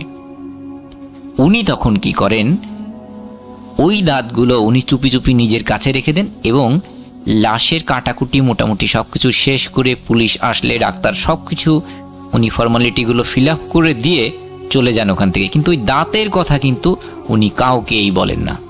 উনি ওই দাঁতগুলো ওনার বাড়িতে নিয়ে যান এবং ওনার বাড়িতে ওনার কোনো ছেলে মেয়ে ছিল না, ওনার ওয়াইফ এবং উনি দুইজন থাকতেন। ছোট্ট একটি ভাঙাচুরা ঘর, সেখানে ওনারা থাকতেন। তো উনি ওই দাঁতগুলো নিয়ে গিয়ে একটি জায়গায় লুকায় রাখেন যাতে ওনার ওয়াইফ বুঝতে না পারেন, এবং এই কাজটি করার জন্য উনি একটি পানির জগ ব্যবহার করেন। অনেকের বাসায় পরিত্যক্ত পানির জগ থাকে প্লাস্টিকের, ওর মধ্যে উনি একটি পলিথিনে মুড়ে রেখে দেন। যেহেতু পরিত্যক্ত জিনিস ওনার ওয়াইফ ওটি খুলবেন না, উনি চাইছিলেন না যে এই তথ্যটিও ওনার ওয়াইফকে জানাতে। রাত্রেবেলায় দুইজনে ঘুমিয়ে আছেন, তখন ওনারা ঘরের মধ্যে খুটখাট খুটখাট শব্দ পাচ্ছেন। যেহেতু ওনাদের ঘর ভাঙাচুরা, ইঁদুর, বিড়াল অনেক কিছুই ওনাদের ঘরে আসে, সেহেতু এই নিয়ে ওনারা বেশি চিন্তিত হন না। কিন্তু আস্তে আস্তে এই শব্দটি অনেক বৃদ্ধি পেতে থাকে এবং এমন শব্দ হয় যে কোনো কিছু দিয়ে যদি কোনো ওয়ালে হোক বা কোনো কন্টেইনারে হোক খুব জোরে জোরে বাড়ি মারলে যেমন শব্দ হয়, ওই রকম শব্দ হওয়া শুরু হয়ে যায় এক পর্যায়ে। ওনারা কোনোভাবেই ঘুমাতে পারছিলেন না। তখন উনি উঠে লাইট দিয়ে ঘরের বিভিন্ন কর্নারে দেখতে থাকেন যে আসলে কোথায় শব্দটি হচ্ছে, কিন্তু উঠে উনি কিন্তু কিছুই খুঁজে পান না। এবং উনি যখন উঠেছেন তখন কিন্তু ঘরের মধ্যে আর কোনো শব্দ হচ্ছে না। উনি আবার গিয়ে বেডে শুয়ে পড়েন। এরপরে আবার আধা ঘন্টা 45 মিনিট পর থেকে আবার শব্দ হওয়া শুরু হয়ে যায়। এইবার ওনার স্ত্রী খুব রেগে মেগে গিয়ে, এই তুমি কি করছো, কি দেখতে বললাম, কিছুই দেখোনি, কি শব্দ হচ্ছে। উনি এবার লাইট নিয়ে বের হন। উনি লাইট নিয়ে খুঁজতে খুঁজতে খুঁজতে খুঁজতে বেডের নিচে ওই প্লাস্টিকের যে জগটি ছিল ওইটি আবিষ্কার করেন এবং উনি দেখেন যে ওই জগের মধ্যেই কিন্তু শব্দ হচ্ছে এবং জগটি এত জোরে নড়ছে যে খুব একটা অদ্ভুত অবস্থা। এইবার উনি তখন ওনার হাজবেন্ডকে ডাক দেন, এই দেখে যাও দেখে যাও দেখে যাও, এই জগের মধ্যে সম্ভবত কোনো ইঁদুর টিঁদুর ঢুকেছে, এর জন্যই মূলত শব্দ হচ্ছে, যাও তুমি এটা নিয়ে বাইরে ফেলে দিয়ে আসো। ওনার ওয়াইফ কিন্তু বুঝতে পারেন না যে ওর মধ্যে কি হচ্ছে। এইবার কিন্তু এই কাশেম ভাই একটু ভয় পেয়ে যায় যে এই জগের মধ্যে তো আমি ওই দাঁতগুলো রেখেছিলাম, এই দাঁতগুলো থেকে তো কোনোভাবেই শব্দ হওয়ার কথা না, আর এইটা প্লাস্টিকের জগ, মুখ ভালো করে লাগানো, এর কোনো ছিদ্র নাই, ইঁদুর কোথা থেকে ঢুকবে এর মধ্যে। উনি কি করেন, যেহেতু লোভ একটা বড় ব্যাপার, উনি ঘরের বাইরে এসে ওই দাঁতগুলো আবার ভালো করে গিট্টু দিয়ে ওনার কোমরের লুঙ্গির মধ্যে গুজে রাখেন এবং ওই জগ নিয়ে যে রুমে রেখে দিয়ে বলে, এই যে যাও, ইঁদুর ছিল ফেলে দিয়েছি, আর কোনো সমস্যা নেই বলে উনি শুয়ে পড়েন। এইবার উনি যখন রাত্রে ঘুমান, ওনার সাথে আরও একটি অদ্ভুত ঘটনা ঘটে। উনি দেখেন খুব কালো, বোঝা যাচ্ছে না এমন একটা মূর্তি, সে এসে বলছে, এই আমার দাঁতগুলো দিয়ে যা, আমার দাঁতগুলো চুরি করে নিলি, তুই এতটাই নির্লজ্জ যে তুই আমার দাঁতগুলোও চুরি করে নিলি, আমার দাঁতগুলো ফেরত দিয়ে যা। এই ঘটনা উনি যখন স্বপ্নে দেখেন, উনি খুব লাভ দিয়ে ঠেলে ওঠেন। তারপরেও ওই যে লোভ একটা বড় ব্যাপার, উনি কিন্তু ওনার ওয়াইফের সাথে মোটেই কিছুই শেয়ার করেন না। ভোরবেলায় উঠে উনি চিন্তা করেন, যতই ভয় আমারে দেখাও না কেন, দাঁত যখন আমি পেয়ে গেছি হাতে, এটি আমি না রাখতে পারলে বিক্রি করব, বিক্রি করে তো টাকা নিলে তখন আর সমস্যা হওয়ার কথা না, টাকা তো আর লাফালাফি করবে না, এইটা নাই লাফালাফি করছে। তো উনি ভোরবেলাতে উঠেই ওনাদের বাজারের পাশে একটি বড় সোনার দোকান ছিল, ওখানে গিয়ে ওই সোনার দোকানের যে মালিক ওনার সাথে অনেক যোগাযোগ করে তাড়াতাড়ি সকালে ওনাকে ডেকে নিয়ে এসে ওনার কাছে এই দাঁতগুলো দেখান। আর সোনার দোকানের যে মালিক ওনারাও তো কম চালু না, উনিও দেখে বুঝতে পেরেছে, এই তুই বল এই দাঁত তুই কোথায় পেলি? এই দাঁত তো তুই শখ করে বানানো না, তুই কি কোনো মার্ডার টাটার করে নিয়ে এসছিস? উনি কোনোভাবেই প্রকৃত কথা শেয়ার করতে চান না, কিন্তু ওই সোনার দোকানি চাপাচাপির কারণে ওনার কিন্তু শেয়ার করতেই হয় যে আসলে এই ব্যাপার, আমি ওর মুখের মধ্যে এইগুলো নিয়ে এসেছি। তা তোমাকে আমি বললাম, তার মানে এই না যে তুমি আমাকে দাম কম দিবা, সেই কম দাম নিয়ে আমি চলে যাব, আমাকে কিন্তু সঠিক দামই দিতে হবে। কিন্তু ওই সোনার দোকানেও একটু বার্গেনিং করে, বার্গেনিংয়ের এক পর্যায়ে দুইজন একটু নরম হয়ে মোটামুটি একটা ভালো দামেই ওই দাঁতগুলো বিক্রি হয়। এরপরে এই যে কাশেম ভাই, ইনার সাথে কিন্তু তেমন একটা ঘটনা আর ঘটে না, বেশ কিছুদিন কোনো ঘটনা ঘটে না।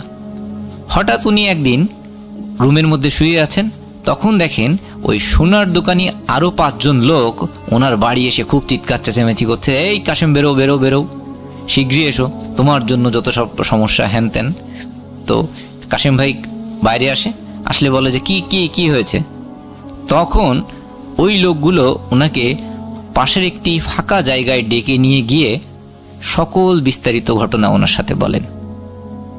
ওনারা বলেন, প্রথম যে সোনার দোকানি উনি ওই দাঁতগুলো দিয়ে অলংকার তৈরি করে এই 5 ব্যক্তির কাছে বিক্রি করে। যখন অলংকার তৈরি করেন তখন এই সোনার দোকানি বিভিন্ন রকম স্বপ্নে দেখতে থাকেন, খারাপ স্বপ্নে দেখতে থাকেন, যে ওনার দোকানে আগুন লেগেছে, ওনার সোনার দোকানে ডাকাতি হয়েছে, বিভিন্ন রকম। তো এই জাতীয় স্বপ্ন হতেই পারে, এটি কোনো প্যারানর্মাল ঘটনা না।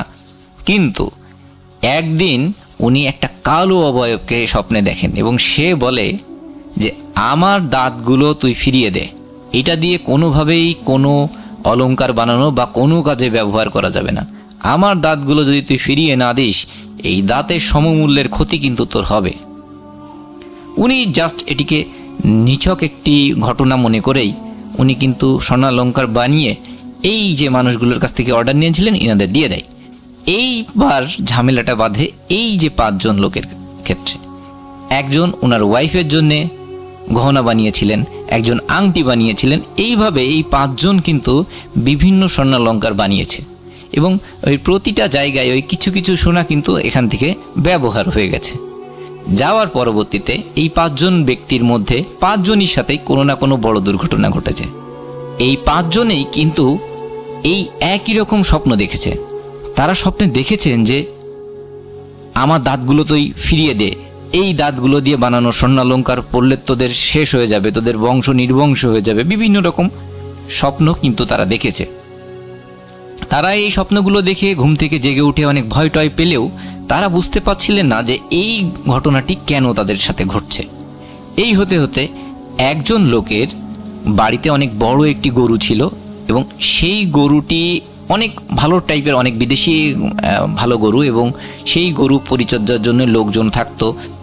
সব কিছু থাকার পরেও সন্ধ্যার সময় সেই গরু ছটফট করে মারা যায় এবং মারা যাওয়ার পরে দেখা যায় ওই গরুর শরীরে রক্তই নাই, এমন একটা অ্যাটিটিউড হয়ে গেছে, চোখ টোক ফ্যাকাশে হয়ে গেছে, জিভ বাইরে বেরিয়ে এসেছে, এইভাবে মারা গেছে। আবার অন্য এক ব্যক্তির সাথে আর এক রকম ঘটনা ঘটে। ওই ব্যক্তির একটি মাছের ঘের আছে, উনি ওই মাছের ঘেরে খাবার দিতে গিয়ে ওনাকে কেউ ঠেলা মেরে ওই ঘেরের মধ্যে ফেলে দিয়েছে এবং ফেলে দেওয়ার পরে ওনার পা ধরে টেনে মাঝখানে নিয়ে যাওয়ার চেষ্টা করছিলেন। উনি বুঝতেই পারছিলেন না কে এইভাবে টেনে ওনাকে নিয়ে যাচ্ছে, কারণ ঘেরের মধ্যে তো আর কুমির নেই যে কুমিরে টেনে নিয়ে যাবে। আর ওনার আরও কিছু প্রহরী থাকে যারা বিভিন্ন সময় আসে এবং ওখানে নিরাপত্তাগুলো দেখাশোনা করে। উনি তখন ওনাদের নাম ধরে চিৎকার করা শুরু করে।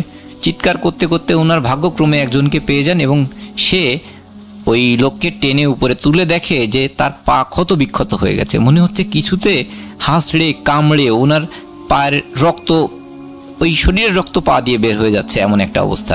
সাথে সাথে ওনাকে হাসপাতালে নিয়ে যাওয়া হয়, উনি কোনোভাবে ওনার জীবনটি সেভ করতে পারে। এইভাবে এই 5 জন ব্যক্তির সাথে ডিফারেন্ট আরও অনেকগুলো ঘটনা ঘটে। সবগুলো ঘটনা যদিও আমার সঠিকভাবে মনে নাই, কিন্তু সবার সাথে এই রকম ঘটনা ঘটে। এই একই রকম ঘটনা যখন ঘটে তখন সবাই কিন্তু একে একে এই যে স্বর্ণ যেখান থেকে স্বর্ণালঙ্কার বানিয়েছেন এই লোকের এখানে আসেন এবং সবাই আলটিমেটলি কয়েকদিন পর বুঝতে পারেন যে এই সোনার জিনিস বানানোর ফলেই কিন্তু এই সমস্যাটি হচ্ছে। তখন ইনাকে এসে ধরেন।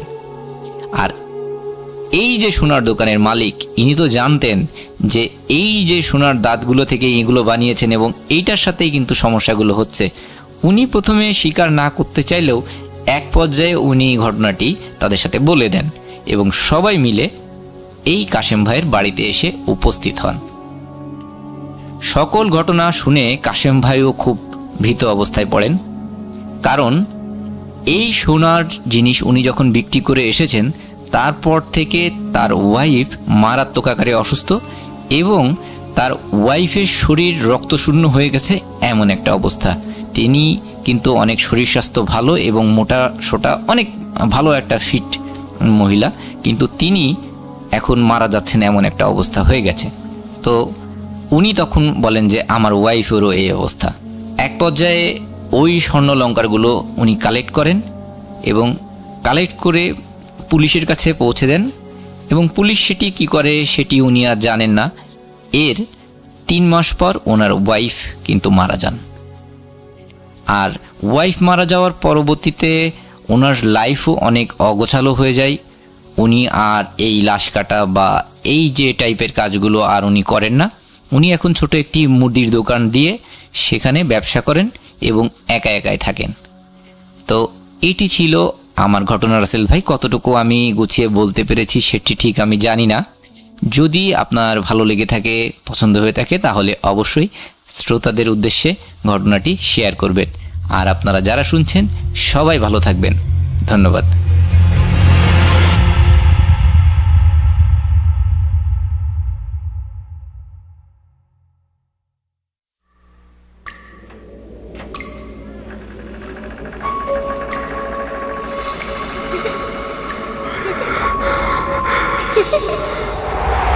লুকোচুরি খেলবে? লুকোচুরি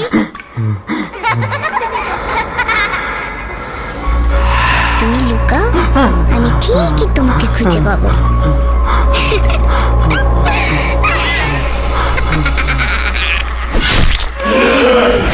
Bhoot.com with Russell. Welcome back. আপনাদের সবাইকে স্বাগত জানাচ্ছি। আমি রাসেল। আশা করছি আপনারা সবাই ভালো আছেন, ভালোর দলে আছেন। আমিও ভালো আছি, ভালোর দলে আছি। এবং কোনো কথা না বাড়িয়ে চলুন আমরা সরাসরি চলে যাই আমাদের পরবর্তী ঘটনায়। আশা করছি আপনাদের ভালো লাগবে আমাদের আজকের এই ঘটনাটি। আসসালামু আলাইকুম রাসেল ভাই। আপনি অন্য 8-10 জনের মতোই হাড় মাংসে গড়া মানুষ। সবসময় যে ভালোর দলে থাকবেন তা কিন্তু নয়। তাই শুরুতেই জানতে চাচ্ছি কেমন আছেন। আমি শেফরাজ শেখ, বর্তমানে সৌদি প্রবাসী। দীর্ঘদিন ধরে ভূত FM এবং বর্তমানে ভূত.com-এর সাথে আছি। শেফরাজ শেখ, আমি ভালো আছি, ভালোর দলে আছি। আর আপনাকে শুভেচ্ছা জানাচ্ছি। আপনার মাধ্যমে যারা সৌদি প্রবাসী, যারা মিডল ইস্টে থাকেন, তাদের সবাইকে শুভেচ্ছা জানাচ্ছি। আপনারা সবাই অনেক কাছের মানুষ। আপনারাই আমাদেরকে এতটা দূর পৌঁছে দিয়েছেন। বাংলাদেশের পরে সবচাইতে বেশি আপনারাই আমাদের শুনে থাকেন। অসংখ্য ধন্যবাদ জানুন আমাদের পক্ষ থেকে। যাই হোক, তারপরে তিনি লিখছেন, আমার জানা অনেক ঘটনা আছে, তবে সময়ের অভাবে লেখা সম্ভব হচ্ছে না, গুছিয়ে লেখা হচ্ছে না। ঘটনায় আসা যাক। পড়ার মতো হলে পড়ে শোনালে খুশি হব। ঘটনাটি সৌদি আরবের দাম্মাম শহরের চিকু বাস স্ট্যান্ড নামক একটা জায়গার ঘটনা। যার কাছ থেকে শুনি তিনি একজন বাংলাদেশি প্রবাসী। তার নাম মোহাম্মদ আলী। তার প্রবাস জীবন প্রায় 25 থেকে 30 বছরের। তিনি যখন প্রথম সৌদিতে আসেন, এটা তারও আগের ঘটনা। তিনি যে কোম্পানিতে ছিলেন ওটা ছিল একটা নির্মাণ শিল্প। বিশেষ কোনো কারণে তার নাম বলছি না। এই কোম্পানিতে বাংলাদেশি, ইন্ডিয়ান, পাকিস্তানি, ভিয়েতনামি, মিশরি সহ অনেক দেশের লোকজন কাজ করত। জায়গাটার একটু বিবরণ দিয়ে দিই। তখনকার সময়ে দাম্মামের ওই জায়গাটা এত উন্নত ছিল না, তেমন একটা লোকজন থাকতো না সেখানে। কিছু বাড়িঘর ছিল, তাও জনমানব শূন্য। তো ওনাদের কোম্পানি সেখানে কিছু কাজ পায়, এই যেমন পাহাড় কেটে পরিষ্কার করে বহুতল ভবন নির্মাণ। কিন্তু কোনো মতেই কাজ শেষ করা সম্ভব হচ্ছিল না। ছোটোখাটো সমস্যা লেগেই ছিল। ছোটোখাটো অনেক ঘটনাই ঘটতে থাকলো। তার মধ্যে 2টা ঘটনা বলছি। ঘটনার দিন এক পাকিস্তানি প্রবাসী অসুস্থ থাকার কারণে কাজে না গিয়ে একাই সেখানে অবস্থান করে এবং ঘুমিয়ে পড়ে, এবং ঘুমিয়েছিলেন তিনি। কিন্তু তার সহকর্মীরা যখন রুমে আসে দেখে দরজার ভেতর থেকে বন্ধ করা কোনো সাড়া শব্দ নেই। ওনারা ভাবতে থাকেন সে হয়তো অসুস্থ, তার কিছু হয়েছে। দরজা ভেঙে ফেলে তারা। দরজা খুলে তারা যা দেখে তা দেখার জন্য তারা মোটেই প্রস্তুত ছিল না। তারা দেখে সেখানে কেউ নেই। চারিদিকে খোঁজা শুরু হয় এবং একটা সময় তাকে অচেতন অবস্থায় একটা রাস্তার পাশে পাওয়া যায়। ওনাকে উদ্ধার করে যখন চেতনা ফিরিয়ে আনা হয়, তার সাথে কি হয়েছে জানতে চাইলে তিনি বলেন, আমি তো রুমেই শুয়েছিলাম, এখানে কিভাবে এসেছে আমার জানা নেই। আর তার পক্ষে যাওয়া সম্ভব নয়, কেননা দরজা ভেতর থেকেই বন্ধ ছিল। এরপর কিছুদিন সবাই খেয়াল করেন সবাই থাকলেও তার মধ্যে থেকে একজন ভারতীয় নিখোঁজ। অনেক খোঁজার পরেও তাকে কোথাও খুঁজে পাওয়া যাচ্ছিল না, আর কখনো পাওয়াও যায়নি। প্রায় 3 মাস পর পার্শ্ববর্তী বিল্ডিংয়ের কাজের জন্য ছাদের দরজা খুলে ছাদে যায়। তখন তারা নিখোঁজ ভারতীয়র দেহ আবিষ্কার করে। সৌদি আরবের তাপমাত্রার কারণে দেহ শুকিয়ে শুটকির মতো হয়ে গিয়েছিল। পরবর্তীতে তারা মোবাইল ফোনের মাধ্যমে তাকে শনাক্ত করে। সৌদি পুলিশের অনেক চেষ্টার পর তার মৃত্যুর রহস্য জানা যায়নি। এই ছিল ঘটনা। পড়ার উপযোগী হলে পড়ে শোনাবেন। গুছিয়ে লিখতে না পারার জন্য দুঃখিত। সৌদি আরবের মক্কা নগরী থেকে আমি Sherfaraz Sheikh. Thank you so much আপনার ঘটনার জন্য। আশা করছি এই ঘটনাটি আপনাদেরও ভালো লেগেছে। যারা শুনলেন এতক্ষণ, আমরা চলে যাব আমাদের পরবর্তী ঘটনায়।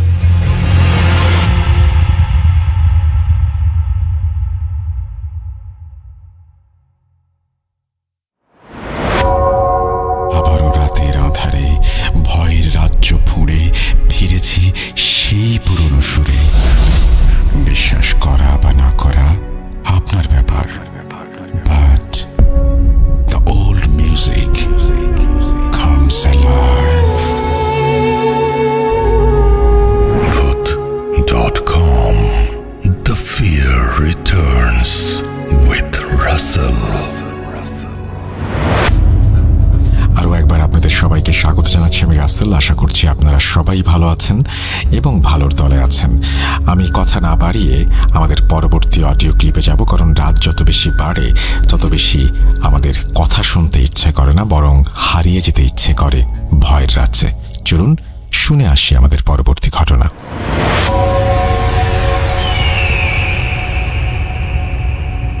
আসসালামু আলাইকুম রাসেল ভাই এবং Bhoot.com এর লিসেনার্স, আশা করি সকলেই ভালো আছেন। আমি আহনাব। পার্সোনাল কিছু কারণে আমার আসল নামটা আমি শেয়ার করলাম না। তো আমার লাইফে 2টা খুব বড় ঘটনা ঘটে। তো ফার্স্টে আমার লাইফের নিজের সাথে ঘটনা, সেই ঘটনাটা আমি কয়েকদিন পরে পাঠাবো সময় করে। আমি এখনই সামনে আইএল টেস্ট এর জন্য প্রস্তুতি নেওয়ার জন্য আমি সেরকম সময় পাই না, কিন্তু আমি প্রত্যেক দিন রাতে আমি ভূত এফএম বা Bhoot.com সেটা শুনি। সো সরাসরি কথা না বলে সরাসরি ঘটনায় চলে যায়। সো এই ঘটনাটি ঘটে আমার সাথে 1 বছর মতো আগে, 1 বছর কি 7-8 মাস হবে। তো আমার প্রথমে আমি নিজের সম্পর্কে একটু বর্ণনা দিই। আমি বা আমার ফ্রেন্ডরা সকলে খুব ব্লগ করতে ভালোবাসতাম, বা আমাদের খুব ইচ্ছা ছিল আমরা কন্টেন্ট ক্রিয়েট করবো। সো আপনার এই ভিডিওগুলো দেখে আমি ইন্সপায়ার হই এবং আমি মনে করি 100 প্লেসে যাব এবং ভিডিও করব, ওইখানে এক্সপ্লোর করব এবং ওইখানে মানে ভিডিও করার এরকম ইচ্ছা ছিল। তো সেই ইচ্ছা নিয়ে আমরা বিকালে আমাদের পাশেই একটা জায়গা ছিল, সকালে অনেকে সেরকম লোকজনের সেরকম ভিড় নেই, মানে লোকজনের ভিড় থাকলে রাতে কেউ সেই জায়গাতে যাইতে চায় না। কিন্তু আমরা বিকেলে যাইলাম। যাওয়ার পরে মনে করলাম এইখানে, সরি আমি লোকেশনটা বলতে ভুলে গেছি। লোকেশনটা হলো কুষ্টিয়া জেলায় খোকসা থানায় ফুলবাড়ি মঠ। ওটাই অনেক মানুষ ঘটনা শুনে জানে, যারা খোকসায় বা আছেন তারা অবশ্যই এটা জানেন। তো ওইখানে আমরা যখন যাই, তার বিল্ডিংটা ছিল 4 তলা, কিন্তু মাটিতে গারাজে গিরে যাওয়ার কারণে মানে মাটিতে বসে যাওয়ার কোন 1 তলা উপরে অবশিষ্ট আছে। তো আমি এবং আমার টোটাল 4 জন ফ্রেন্ড মিলে যাই। 4 জন যাওয়ার পরে আমরা ওইখানে এক্সপ্লোর করি এবং ভিডিও করি অনেক। এই ভিডিওটা আমি আমার ইউটিউব চ্যানেলে আপলোড দেবো। ওইখান থেকে আপনি ক্লিপটা আপনাকে আমি পাঠিয়ে দেবো, আপনি বুঝতে পারবেন ওইটার লোকেশনটা। সো ওইখানে যখন যাই তো আমরা চারদিকে ওরে একদম উপরে উঠে যত জায়গা আছে সব আমরা সুন্দর করে এক্সপ্লোর করি এবং ভিডিও করার পরে কিন্তু একটা অবাক করা বিষয়, আমরা ভিতরে যখন যাই তো আমাদের খুব অস্বস্তি লাগছিল, ভিতরে গরম পড়ছে, গরমের সময় তো আমাদের ভিতরে গেছি, মানে এসি কি ঠান্ডা, এসির থেকেও বেশি ঠান্ডা এবং একটা টাটকা দুর্গন্ধ, আর আমাদের প্রচুর কাশি আসতেছিল। তো আমরা বেশি সময় থাকিনি এবং আমরা মনে করছি রাতে যাব এখানে। তারপরে আমাদের আশেপাশে সব ভিডিও করা শেষ। তারপরে আমি আর একটু উপরে একটা মন্দির জাতীয় ছিল, মানে বা উপরে একটা মিনার জাতীয় এরকম একটা কিছু ছিল, উপরে যাই। তো উপরে যাওয়ার পর আমি ছোট্ট একটা দেখি কলস, মানে কাঁসা বা পিতলের কলস আছে না, ওইখানে উপরে কেউ ওঠেনি, মেবি উঠলেও আমি সেরকম কেউ খেয়াল করিনি হয়তো বা। দেখি একটা ইট আছে, ইটটা থাবা দেওয়ার পরে মানে ইটটা সরানোর পরে দেখলাম ইট সরানো যায়, আমি সরানো দেখলাম একটা ভিতরে সুন্দর একটা গর্ত মতো, মানে হেবি সুন্দর করে যায়। তো এখানে একটা কাঁসার পাতিল, তো কাঁসার পাতিল আমি নিলাম, হাতে করে রাখলাম, যে বেশি একটা বড় না, মানে একটা মগের থেকেও ওই রকম জাতীয় একটা, পানি খাওয়ার জন্য মেবি ব্যবহার করা হতো। তো ওইগুলো আমি নিই এবং আমি আমার ফ্রেন্ডের কাছে বলি, আমার ফ্রেন্ডের আমার কাছে ব্যাগ ছিল, ওই ব্যাগে ভরি এবং মনে করি যে এই জিনিসটা থাকলো, এই জিনিসটা পারলাম, আমি এটা নিয়ে একটু গবেষণা করবো যে এই জিনিসটা কি আছে, বা আমরা অনেক হাজার বছরের জিনিস। তো আমরা তখন আমরা আমার ফ্রেন্ডের সাথে সন্ধ্যা হয়ে যায়, আর বলি আমাদের স্মোক করার অভ্যাস ছিল আমার ফ্রেন্ডের সকলেরই, আমরা এখানে স্মোক টিসব করে সন্ধ্যা লাগার পরে মানে মাগরিব আজান দেওয়ার পরেও আধা ঘন্টা পরে আমরা বাড়িতে আসি। সো আমাদের ফ্রেন্ড বাড়িতে আসার সময় সেরকম কোনো সমস্যা হয় না, আর সমস্যা হলে আমি সেরকম নজরে দিয়ে দিই। তো আমার ফ্রেন্ডরা সবাই বাসায় চলে যায়। সো আমি বাড়িতে এসে আমার ফ্রেন্ড আমাকে প্রেশার করে, কালকে আমরা ভিডিও আপলোড দিব, এই ভিডিওতে তো এডিট কর। মন কথা আমি এডিট সব নিজেই করতাম। তো রাতে আমি এডিট করতে বসে যাই, এডিট শেষ করে প্লাস 80% কমপ্লিট। তখন আমার খুব ঘুম পাচ্ছিল, ঘুম পড়ার পর আমি ঘুমায় যাই, আমি শুয়ে পড়ি। আমি প্রচুর চাইছিলাম ঘুমার গেলে। তাৎপর্য বিষয় হলো আমি একটা স্বপ্ন দেখি। স্বপ্নটা এরকম ছিল যে কেউ একজন কালো অবয়ব, চেহারা প্রচন্ড কালো, মুখটা দেখা যাচ্ছিল শুধু চোখ আগুনের মতো জল জল করতেছে, আমাকে প্রচন্ড মারতেছে। মানে আমার পিঠে আসছে কিছু দিয়ে, আর পিঠি থেকে মানে পিঠের মনে হচ্ছিল আসুর যে কিছু মাংস তুলে ফেলতেছে এবং আমাকে বলতেছে আমার জিনিস আমার ফেরত দে, মানে সেই গর্জন করে। তো আমি সেরকম মনে করছি হয়তো বা ওইখানে হয়তো ঘোরা হয়েছে, তা আমরা এরকম অনেক হয় যে আমরা দৈনন্দিন যে কাজ করি সে অনুযায়ী আমরা স্বপ্ন দেখি।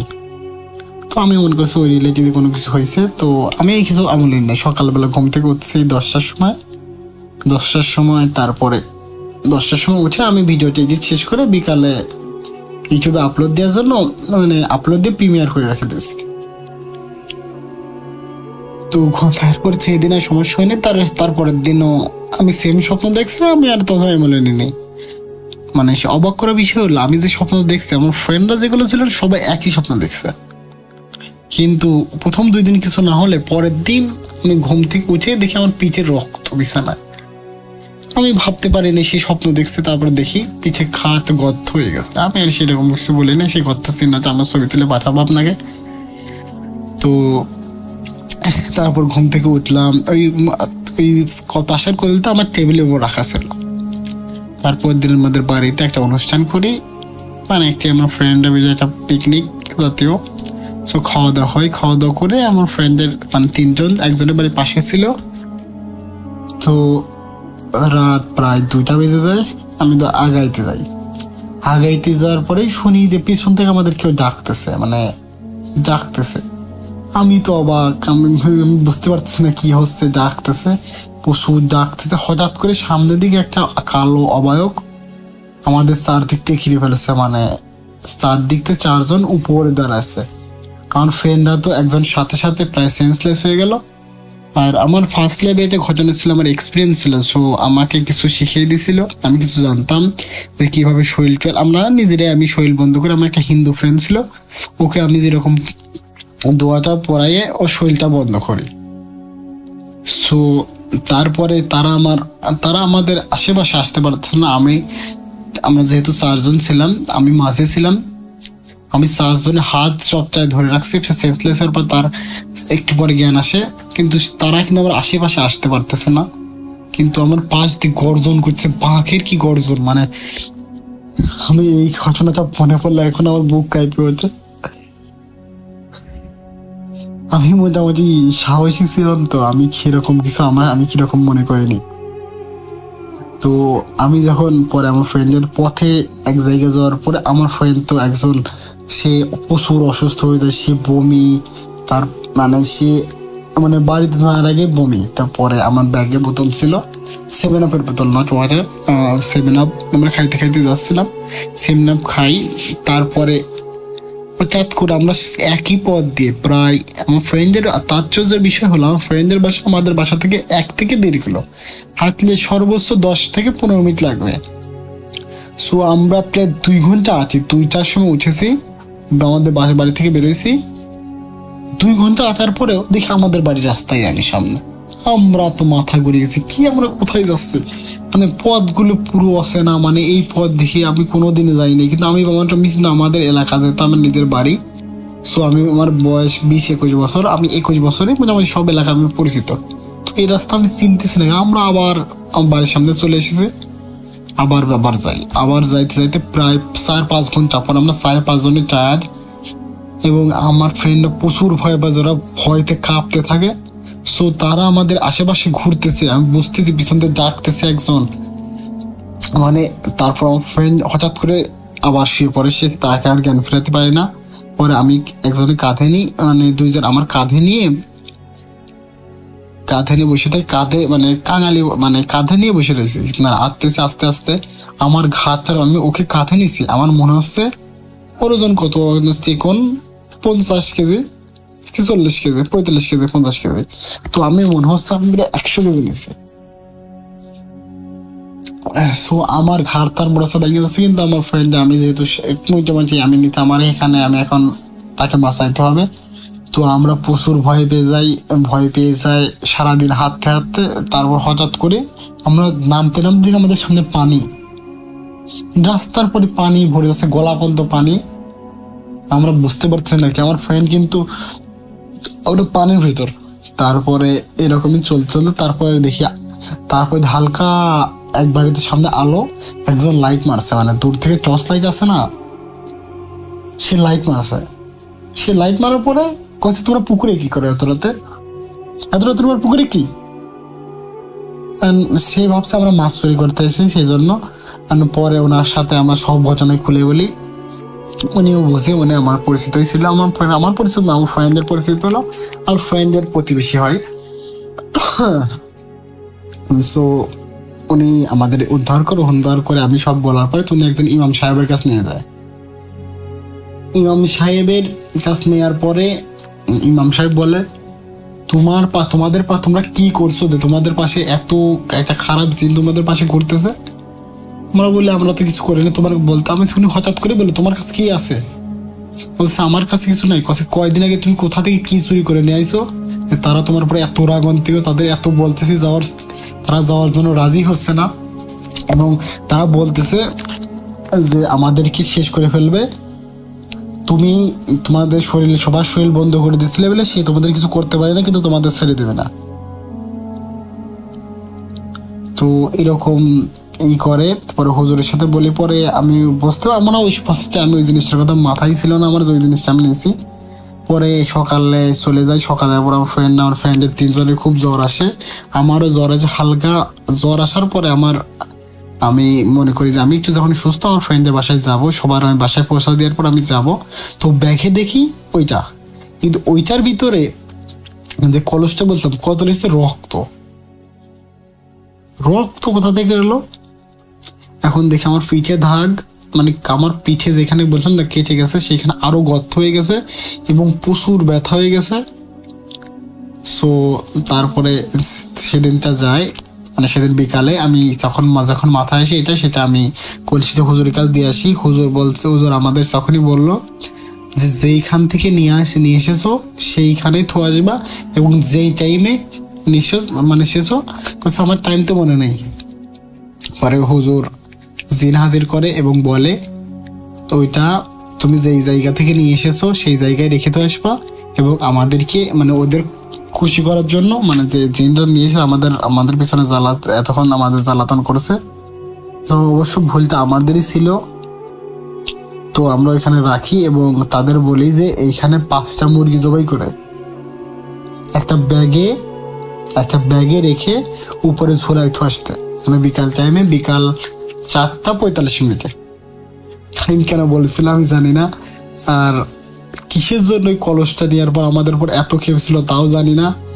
তো পরের দিন আমার ফ্রেন্ডদের প্রচুর জ্বর কমে না, 7 দিনের মাথায় ফ্রেন্ডদের একজনের সবাই আস্তে আস্তে সুস্থ হয়। তো এই ছিল ঘটনা। তো আমি এখনো জানি না কিসের জন্য ওই কলসটার জন্য আমাদের এত পরিমাণে হ্যারাসমেন্ট করেছে। মানে আমি নিজে মুখে বললাম তেমন হয় আমি সঠিকভাবে বোঝাইতে পারিনি। তো রাসেল ভাই, এই ঘটনাটা যদি আপনি চান আমি বলতে পারি না, আমি ব্যস্ত থাকার কারণে আমার এত সময় নেই। তো আপনি চাইলে এই ঘটনাটা আপনার ভাষা আপনি বলতে পারেন। সো আমি ম্যাপের বর্ণনা এবং ওই ভিডিওটা ছিল, ওই ভিডিওটা আপনার কাছে পাঠিয়ে দিচ্ছি। পরের ঘটনাটা পর যে কি হয়েছে সেটা আর আমি বলতে চাই না, বলতে পরে যে ভিডিওটা আমি আপনার কাছে ওইটাও পাঠিয়ে দেবো, আপনি দেখতে বুঝতে পারবেন ওই এলাকাটা কিরকম। আমি একটা আঙ্কেল ছিল, ওই আঙ্কেলের কাছে জিজ্ঞেস করার পরে উনি আমাকে সব খুলে বলে যে এখানে কি ছিল, অনেক সোনাদানা আছে। আমরা সেরকম জানতাম না আগে। তো আমাদের এটাই ভুল ছিল যে, কিন্তু আমাদেরকে পিঠে যে গর্ত হয়ে যায় চিহ্নটা এখনো আছে। আর আমার জীবনের মানে আমার লাইফের সাথে ঘটনা আমি অবশ্যই ফিরে আপনাকে শোনাবো। ধন্যবাদ রাসেল ভাই।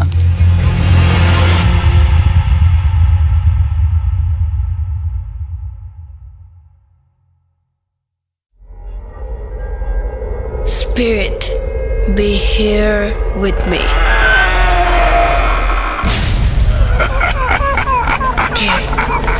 কে তুমি?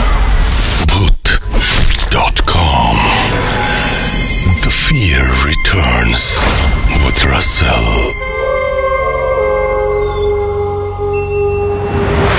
Welcome back. আপনাদের সবাইকে স্বাগত জানাচ্ছি আমি রাসেল। আশা করছি আপনারা সবাই ভালো আছেন, ভালোর দলে আছেন। আমরা আরও একটি ঘটনা শোনাচ্ছি আপনাদেরকে, আশা করছি ভালো লাগবে। যেভাবে লেখা আছে আমি সেভাবেই পড়ে শোনাচ্ছি। প্রিয় রাসেল ভাই, আশা করি আপনি ভালো আছেন, কারণ আপনি সবসময় ভালোর দলে। আমি সাইফুল ইসলাম সাগর 2013 থেকে নিয়মিত ভূত এফএম শুনছি। ভূত এফএম এর পর Bhoot.com ঠিক আগের মতোই নিয়মিত অভ্যেসে পরিণত হয়েছে। বেশি কথা না বলে ঘটনায় যাই। আমি চাই ঘটনাটি আপনি পড়ে শোনান। আজ নিজের জীবনে ঘটে যাওয়া একটি ঘটনা আপনার মাধ্যমে Bhoot.com এর সম্মানিত শ্রোতাদের সাথে শেয়ার করব। ছোট থেকেই ভয় পাওয়ার জিনিসগুলো কেন জানি না অসম্ভব রকমের ভালো লাগে। তো কোনোদিন সরাসরিভাবে প্যারানরমাল কোনো কিছু আবিষ্কার করিনি। আমার গ্রামের বাড়ি ব্রাহ্মণবাড়িয়া জেলার বিশ্ব রোড নামক একটি এলাকায়। শেষ যে ঈদটা হল, অর্থাৎ রোজার ঈদের পরের দিন গ্রামের বাড়ি যাওয়ার কথা থাকলেও যাওয়া হয়নি। কিছু পারিবারিক সমস্যার কারণে যাওয়া হবে না ভেবে মন খারাপ হলে নিজেকে কিছুটা রিফ্রেশ করার জন্য সিলেটে যাওয়ার পরিকল্পনা করি। যে ভাবা সেই কাজ। পরের দিন সকালে আমি আর আমার চাচাতো ভাই সিলেটের উদ্দেশ্যে বেরিয়ে পড়ি। কপাল ভালো থাকার কারণে ঢাকা এয়ারপোর্ট থেকে ট্রেনের টিকিটও পেয়ে যাই।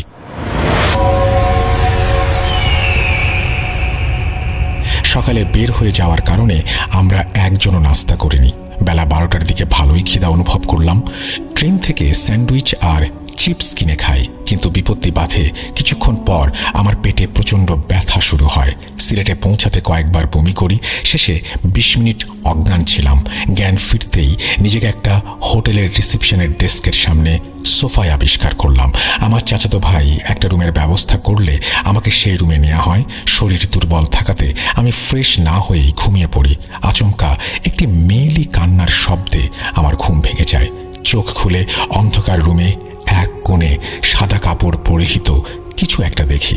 ভালো করে দেখতে মাথা ওপরের দিকে তাকাই এবং 20 থেকে 22 বছরের একটি মেয়েকে আমি দেখতে পাই, যে আমার দিকে তাকিয়ে করুণ কণ্ঠে কাঁদছে। রুম অন্ধকার হলেও মেয়েটির মুখটি খুব ভালোভাবে আলোকিত ছিল। তখন কেমন একটা অজানা ভয় আমার মনের মধ্যে কাজ করছিল। তাই সামনে থাকা ভাইকে ধাক্কা দিতেই সে ঘুম থেকে উঠে বসে। আমি তাকে হাতের ইশারা করলে মেয়েটাকে আমি তখন আর দেখতে পাই না। পরে ভাই ভাইকে সব বললে সে আমাকে বলে, তোর শরীর খারাপ করেছে, তাই হয়তো স্বপ্ন টপ্ন দেখেছিস, এখন ঘুমিয়ে পড়, সকালে ঠিক হয়ে যাবে। আমি সেই কথা শুনে শুয়ে পড়ি। কিছুক্ষণ পরে কানের কাছে একটা ফিস ফিস শব্দ শুনতে পাই। আমি আপনার কোনো ক্ষতি করব না, আমাকে এই কষ্ট থেকে মুক্তি দিন, আমি মুক্তি চাই এই কষ্ট থেকে। এমন ফিসফিস শব্দ শুনে আমি সাহস করে চোখ খুলতেই সেই মেয়েটাকে খাটের পাশে বসে থাকতে দেখে জোরে চিৎকার দেই। পরে ভাই উঠে রুমের লাইট অন করে দেয়। কিছুক্ষণ পরেই আজানের শব্দ ভেসে আসে। আর ঘুম হয় না, তবে নিজেকে অনেকটাই সুস্থ মনে হচ্ছিল। সকাল 9টায় নাস্তা করে আমরা দুজন ভোলাগঞ্জ সাদা পাথরের উদ্দেশ্যে রওনা হই। ততক্ষণে রাতের কথা অনেকটাই ভুলে গেছি। সারাদিন ঘোরাঘুরি করে সন্ধ্যায় ক্লান্ত শরীরে হোটেলে ফিরি। আমার চাচাতো ভাই হোটেলের নিচ থেকে আমাকে চাবি দিয়ে ওপরে যেতে বলে। কিছু নাস্তা আনতে সামনে একটা রেস্টুরেন্টে যায় সে। আমি রুমে এসে গোসলের জন্য রেডি হচ্ছি। গোসল প্রায় শেষ, ঠিক তখন ওয়াশরুমের লাইটটি বন্ধ হয়ে যায়। আমি ভাবলাম হয়তো আমার ভাই আমাকে ভয় দেখানোর জন্য এমনটা করছে বা ইলেকট্রিসিটি চলে গেছে, কিন্তু আমার ভাবনা ভুল।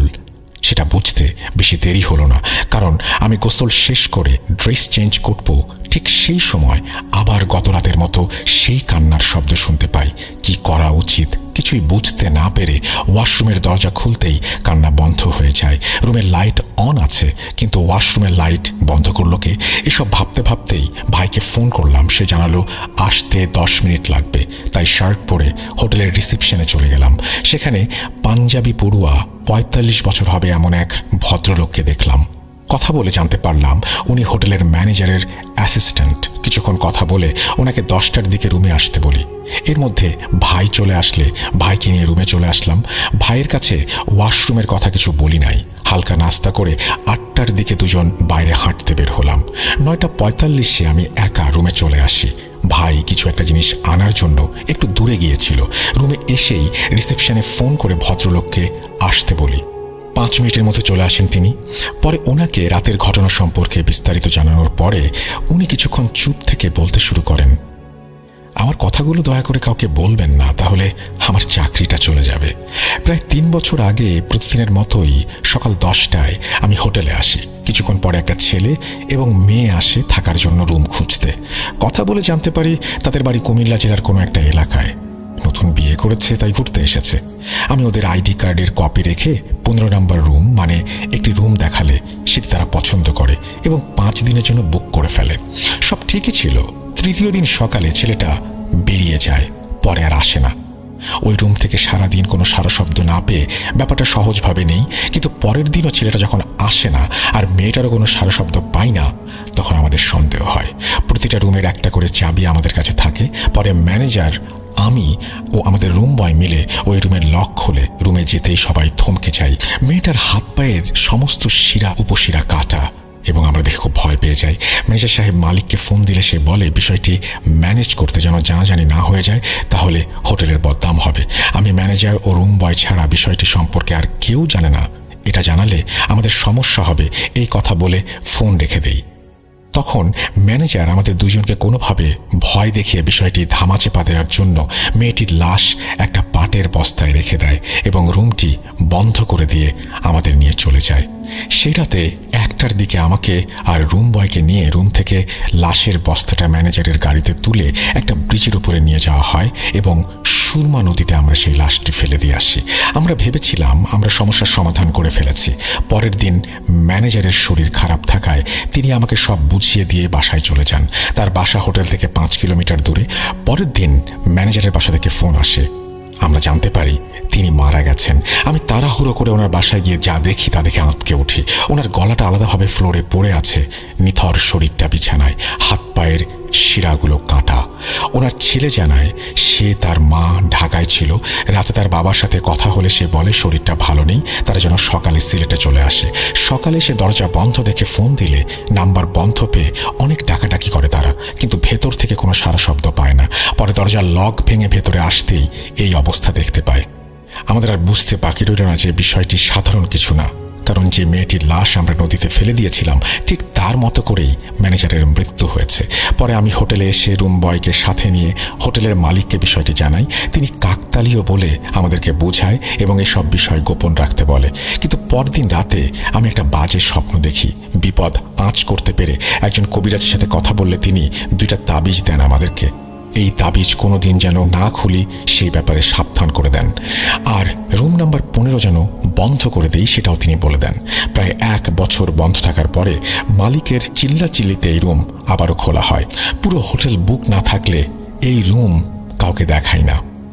এখন ঈদ, হোটেলের রুম ফাঁকা ছিল না, আপনি অনেক অসুস্থ ছিলেন তাই দিয়েছিলাম, ক্ষমা করবেন।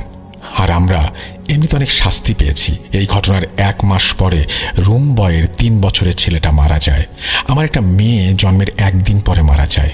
আজ আমরা খুন না করেও নিজেকে খুনি মনে করি। সেদিন সত্যিটা না লুকালে হয়তো আমাদের জীবন অন্যরকম হতে পারত।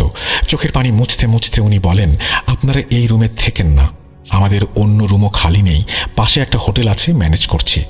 আমি আপনাদের জিনিসপত্র রুম বয়কে দিয়ে সেই হোটেলে পৌঁছে দেব। ওনার চোখে পানি দেখে আমার ভয় কেটে মন খারাপ হওয়া শুরু হয়।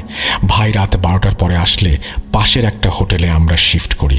সিলেটে থাকাকালীন আর কোনো সমস্যা হয়নি, তবে ঢাকায় ফেরার পরে কয়েকদিন পর পর সেই মেয়েটি আমার স্বপ্নে আসতো। এখন আর ভয় হয় না, সে তো আমার কোনো ক্ষতি করছে না। মেয়েটির কান্না আমার কানে বাজে। আমি জানি না মেয়েটিকে, কিন্তু খুব মায়া হয় মেয়েটির জন্য। দোয়া করি মেয়েটি যেন ভালো থাকে। রাসেল ভাই, এই ঘটনা আজ পর্যন্ত কাউকে বলিনি আমি, তবে কিছু বন্ধুরা জানতো আমার জীবনে একটি ঘটনা আছে। ভুল ত্রুটি হলে ক্ষমা সুন্দর দৃষ্টিতে দেখবেন। আমার গল্পটি কতটা ভয়ানক সেটা আমি জানি না। সিলেক্টেড হলে অবশ্যই আমাকে জানাবেন। আমার বন্ধুদের আপনার মাধ্যমে ঘটনাটি জানাতে পারলে খুব খুশি হব। ভালো থাকবেন। এই বলে তিনি তার ঘটনা শেষ করেছেন। আশা করছি এই ঘটনাটি আপনাদেরও ভালো লেগেছে। খুবই অদ্ভুত একটা ঘটনা। আমার শুধু একটা প্রশ্ন রয়েছে এইখানে, আর সেটি হচ্ছে, যদি এই ঘটনা ঘটেই থাকে এবং হোটেলের যিনি ওনার তার নির্দেশে যদি সবকিছু ঘটে থাকে, এত কিছু সবার সাথে হলো, সেই হোটেলের ওনার সমস্ত কিছুর দায়িত্বে ছিলেন এবং যা কিছু ঘটেছে তার নির্দেশেই হয়েছে, সুতরাং তারা যদি অপরাধী হয় তাহলে সেই হোটেলের যে ওনার তিনি তার চাইতে বড় অপরাধী। তার সাথে কোনো কিছু হলো না কেন? এটা আমি যিনি ঘটনা পাঠিয়েছেন তার কাছেও জানতে চাই, যারা শুনলেন তাদের কাছেও জানতে চাই। আশা করছি আপনারা আমাদের সঙ্গেই থাকবেন। আমরা চলে যাব আমাদের পরবর্তী ঘটনায়।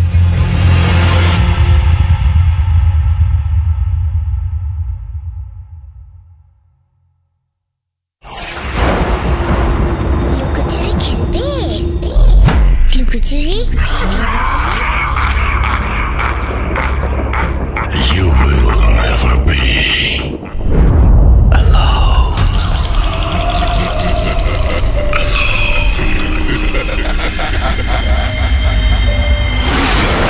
Foot.com. The fear returns with Russell. আরও একবার আপনাদের সবাইকে স্বাগত জানাচ্ছি। আমি রাসেল। আশা করছি আপনারা সবাই ভালো আছেন আর ভালোর দলে আছেন। আমি আবারও আপনাদের আমন্ত্রণ জানাই ভূত.com-এ। যারা এখনও পর্যন্ত আমাদের সাবস্ক্রাইব করেননি তাদেরকে সাবস্ক্রাইব করার অনুরোধ জানাবো, এবং যারা আমাদের ফেসবুকের সাথে সংযুক্ত নন তাদেরকে বলবো সংযুক্ত হতে। আমরা চলে যাব আমাদের পরবর্তী ঘটনায়। আসসালামু আলাইকুম রাসেল ভাই। আমি জানি আপনি সবসময় ভালো থাকেন এবং ভালো দলেই থাকেন। আমি সাদিক মাহমুদ জামালপুর থেকে বলছি। রাসেল ভাই, আমি ভূত.com-এ একটি গল্প শেয়ার করতে চাই। ঘটনাটি আমার নানার কাছ থেকে শোনা। সম্পর্কে নানার মামা হয়, তার সাথে ঘটনাটি ঘটে। তো আমি তার ছদ্মনাম ব্যবহার করেছি বাদশা।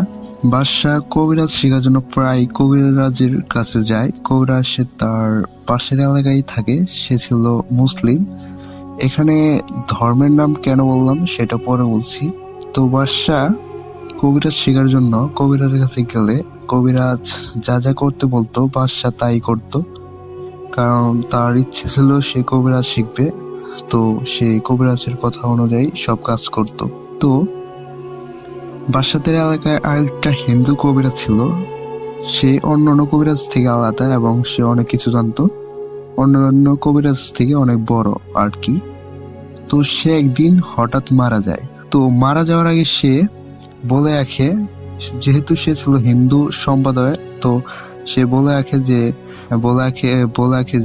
তাকে বসিয়ে মাটি চাপা দিতে। তো আপনারা হয়তো জানেন হিন্দু সম্প্রদায়ে কেউ যদি মৃত্যুবরণ করে তাহলে তাকে আগুনে পোড়ানো হয়। তো তার ক্ষেত্রে সে মৃত্যুর আগে বলে গেছিল যে তাকে মাটিতে বসিয়ে মাটি চাপা দিতে। তো তার কথা অনুযায়ী তাকে মাটি চাপা দেওয়া হয় বসিয়ে। মুসলিম কবিরাজটি পরিকল্পনা করে তার মাথা দিয়ে কিছু একটা করবে। তো সে ভাবে সে ওই কাজটি ওই বাদশার দ্বারা করে নিবে। তো সে ভাবলো যে কাজটি আমি বাদশাকে দিয়ে করে নিই তাহলে আমার অনেক সুবিধা হবে। তো সে বাদশাকে ডেকে এনে বলে যে বাদশা, তোমাকে একটা কাজ করতে হবে, এই কাজটি যদি তুমি করো তাহলে তুমি সম্পূর্ণরূপে কবিরাজ শিখতে পারবা। তো বাদশা বলে, হ্যাঁ বলেন কি কাজ করবো আমি, সমস্যা নেই। তখন সেই মুসলিম কবিরাজটি বলে যে তোমাদের এলাকায় যে হিন্দু কবিরাজটি ছিল সে মারা গেছে জানো তুমি, আর তাকে যেখানে পুঁতে রাখা হয়েছে তোমাকে সেখানে যেতে হবে। সেখানে গিয়ে যেখানে তাকে পুঁতে রাখা হয়েছে সেখান থেকে মাটি সরে তোমাকে এক কোপে মাথাটা কেটে আনতে হবে।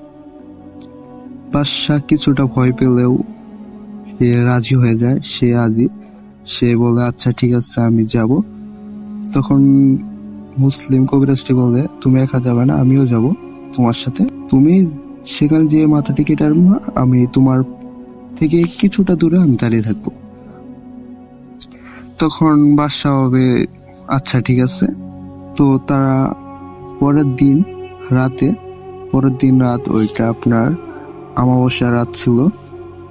তো রাত 12টায় দুইজন রওনা দেয়।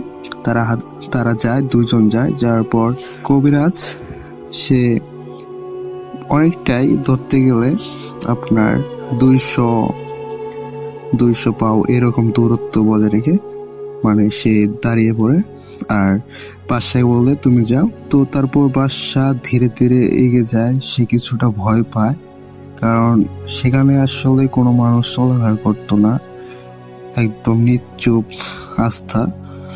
তো সে কিছুটা ভয় পেলেও সে মনের ভিতর একটা সাহস নিয়ে এগিয়ে যায়।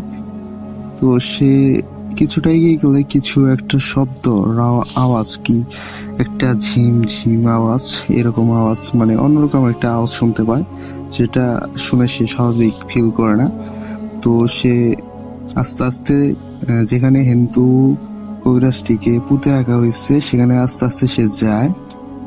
এই মাটিগুলো সরিয়ে তার মাথাটা বের করার পর সে দেখে যে ওই হিন্দু কবিরাজটি তার দিকে একভাবে তাকিয়ে আছে, মানে চোখ খুলে তাকিয়ে আছে। সে ভয় পেয়ে যায় কিছুটা।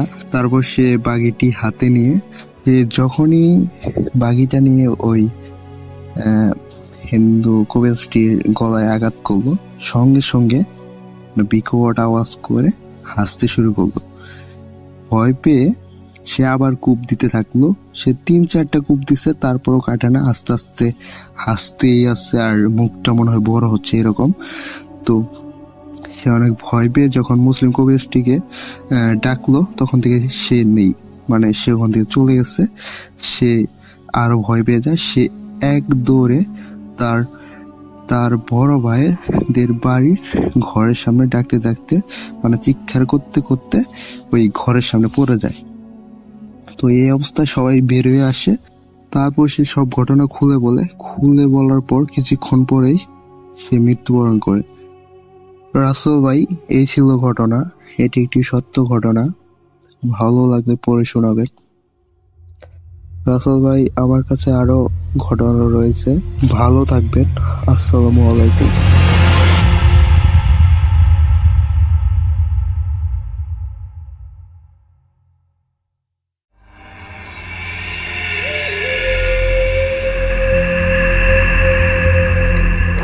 Bhoot.com with Russell.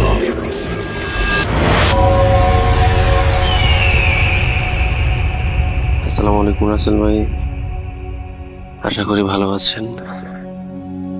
আমি মামুন, রাঙামাটি থেকে। রাসেল ভাই, আমি বাংলাদেশ পুলিশের একজন সদস্য। আজকে রাসেল ভাই আপনার সাথে একটা ঘটনা শেয়ার করব, যেটা ঘটে গেছে আমার এক সহকর্মীর সাথে। আমরা পুলিশে চাকরি করি হিসেবে রাতে ডিউটি করতে হয় বিভিন্ন জায়গায়। তো আমার ওই সহকর্মীর সাথে রাতে ডিউটিকালীন সময়ে একটা ঘটনা ঘটছে। সেই ঘটনাটা আজকে আমি আপনাদের সাথে শেয়ার করব।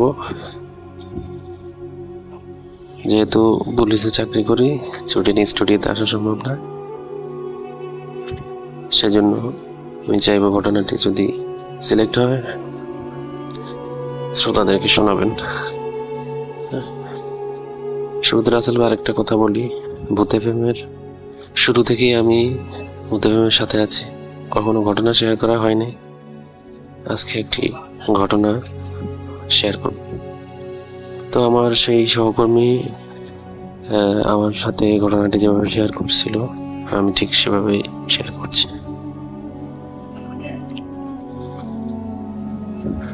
ঘটনাটি ঘটেছিল ফেনী জেলার ধলিয়া ইউনিয়নের কোনো একটা গ্রামে, একটা এলাকায়। আমি সঙ্গত কারণে এলাকাটার নাম বলছি না। ওই ইউনিয়নে রাত্রিকালীন ডিউটি করার সময় আমার যে কলিগ, ওনার সাথে ঘটনাটি ঘটছিল। খুবই ছোট একটি ঘটনা। রাসেল ভাই, সাধারণত আমরা বেশি ডিউটি করতে গেলে অনেক সময় আমাদের পুলিশের গাড়ির রিকুইজিশনের প্রয়োজন হয়, সেজন্য আমরা সিএনজির ব্যবস্থা করা হয়। তো ওই দিন ডিউটি ছিল সিএনজিতে। রাসেল ভাই, আমার সহকর্মী যেভাবে ঘটনাটি শেয়ার করছিল, আমি সেভাবেই বলছি। আমরা যথারীতি প্রতিদিনের মতো রাত 10টায় এলাকায় চলে গেলাম। এলাকায় গিয়ে এলাকার বিভিন্ন জায়গায় আমরা সিএনজি নিয়ে ঘোরাফেরা করছি। আমার সাথে 2জন কনস্টেবল, একজন সামনে বসে, একজন আমার সাথে পিছনে। রাসেল ভাই, রাত 1:30 কি 2টা হবে। তো আমরা ঘুরতে ঘুরতে সিএনজির গ্যাস প্রায় শেষ হয়ে গেছিল। তো সিএনজি যে ড্রাইভার বললো যে, স্যার রাত তো বাকি আছে, গ্যাসের পরিমাণ কম, আমরা একটু রেস্ট নিই স্যার, শেষ হয়ে গেলে তো পরে ঝামেলায় পড়ে যাব। তাই বললাম ঠিক আছে, একটা জায়গায় দিয়ে, একটা খোলা জায়গায় দিয়ে দাঁড় করাও গাড়িটা। ওই ইউনিয়নটা আসলে ভিতরের দিকে খুবই নির্জন হয়ে যায় সাধারণত রাত 9টা-10টার পরেই। ভিতরে ঘন জঙ্গল আছে, জঙ্গলের ভিতর দিয়ে চিকন রাস্তা। তো আমরা ঘুরে একটা জায়গায় থামি, রাত 1:30 কি 2টা হবে। রাস্তাটা ছিল একটা মোড়। ওই মোড়ে এক পাশে আপনার দক্ষিণ পাশটা খোলা ক্ষেত, ফসলের ক্ষেত, আর উত্তর পাশটা একটু জঙ্গল টাইপের। তো আমি সিএনজিটার কাছে দাঁড়িয়েছিলাম, দাঁড়িয়ে ফোন টিপছি। সিএনজি ড্রাইভার আর কনস্টেবলরা সিএনজি থেকে একটু দূরে। সিএনজি ড্রাইভার মনে হচ্ছিল যে সিগারেট খেতে গেছিল। তো আমি সিএনজির পাশেই দাঁড়াইছিলাম, দাঁড়িয়ে ফোন টিপছি হাতে। আর ফোনের দিকে মনোযোগ থাকলেও আমি সামনে কি হচ্ছে দুই পাশে দেখতে পাচ্ছি, চোখের দৃষ্টি আছে ওইদিকে। হঠাৎ করে রাসেল ভাই দেখলাম যে সিএনজিটা হঠাৎ করে নড়ে উঠলো। তো আমি একটু দেখলাম যে কি হলো, তো ঘুরে তাকালাম, দেখলাম যে ড্রাইভার আমার পিছন দাঁড়িয়ে আছে। তো রাসেল ভাই আমার কাছে একটু খটকা লাগলো। ড্রাইভারকে দেখলাম একটু আগে একটু দূরে গেল, হঠাৎ করে সে আমার পিছনে চলে আসলো। বিষয়টা আমি অতটা পাত্তা দিইনি তখন। যাক, শেষ তার মধ্যে দাঁড়ায় আছে, আমি ফোন টিপছিলাম। রাসেল ভাই, এর 10 থেকে 20 সেকেন্ড পরে দেখলাম যে সিএনজিটা মানে কেউ মানে একটু ঢালু থেকে যখন সিএনজি কেউ ধাক্কা দেয় তখন যেভাবে সামনের দিকে চলে যায়, চলে যাচ্ছিল।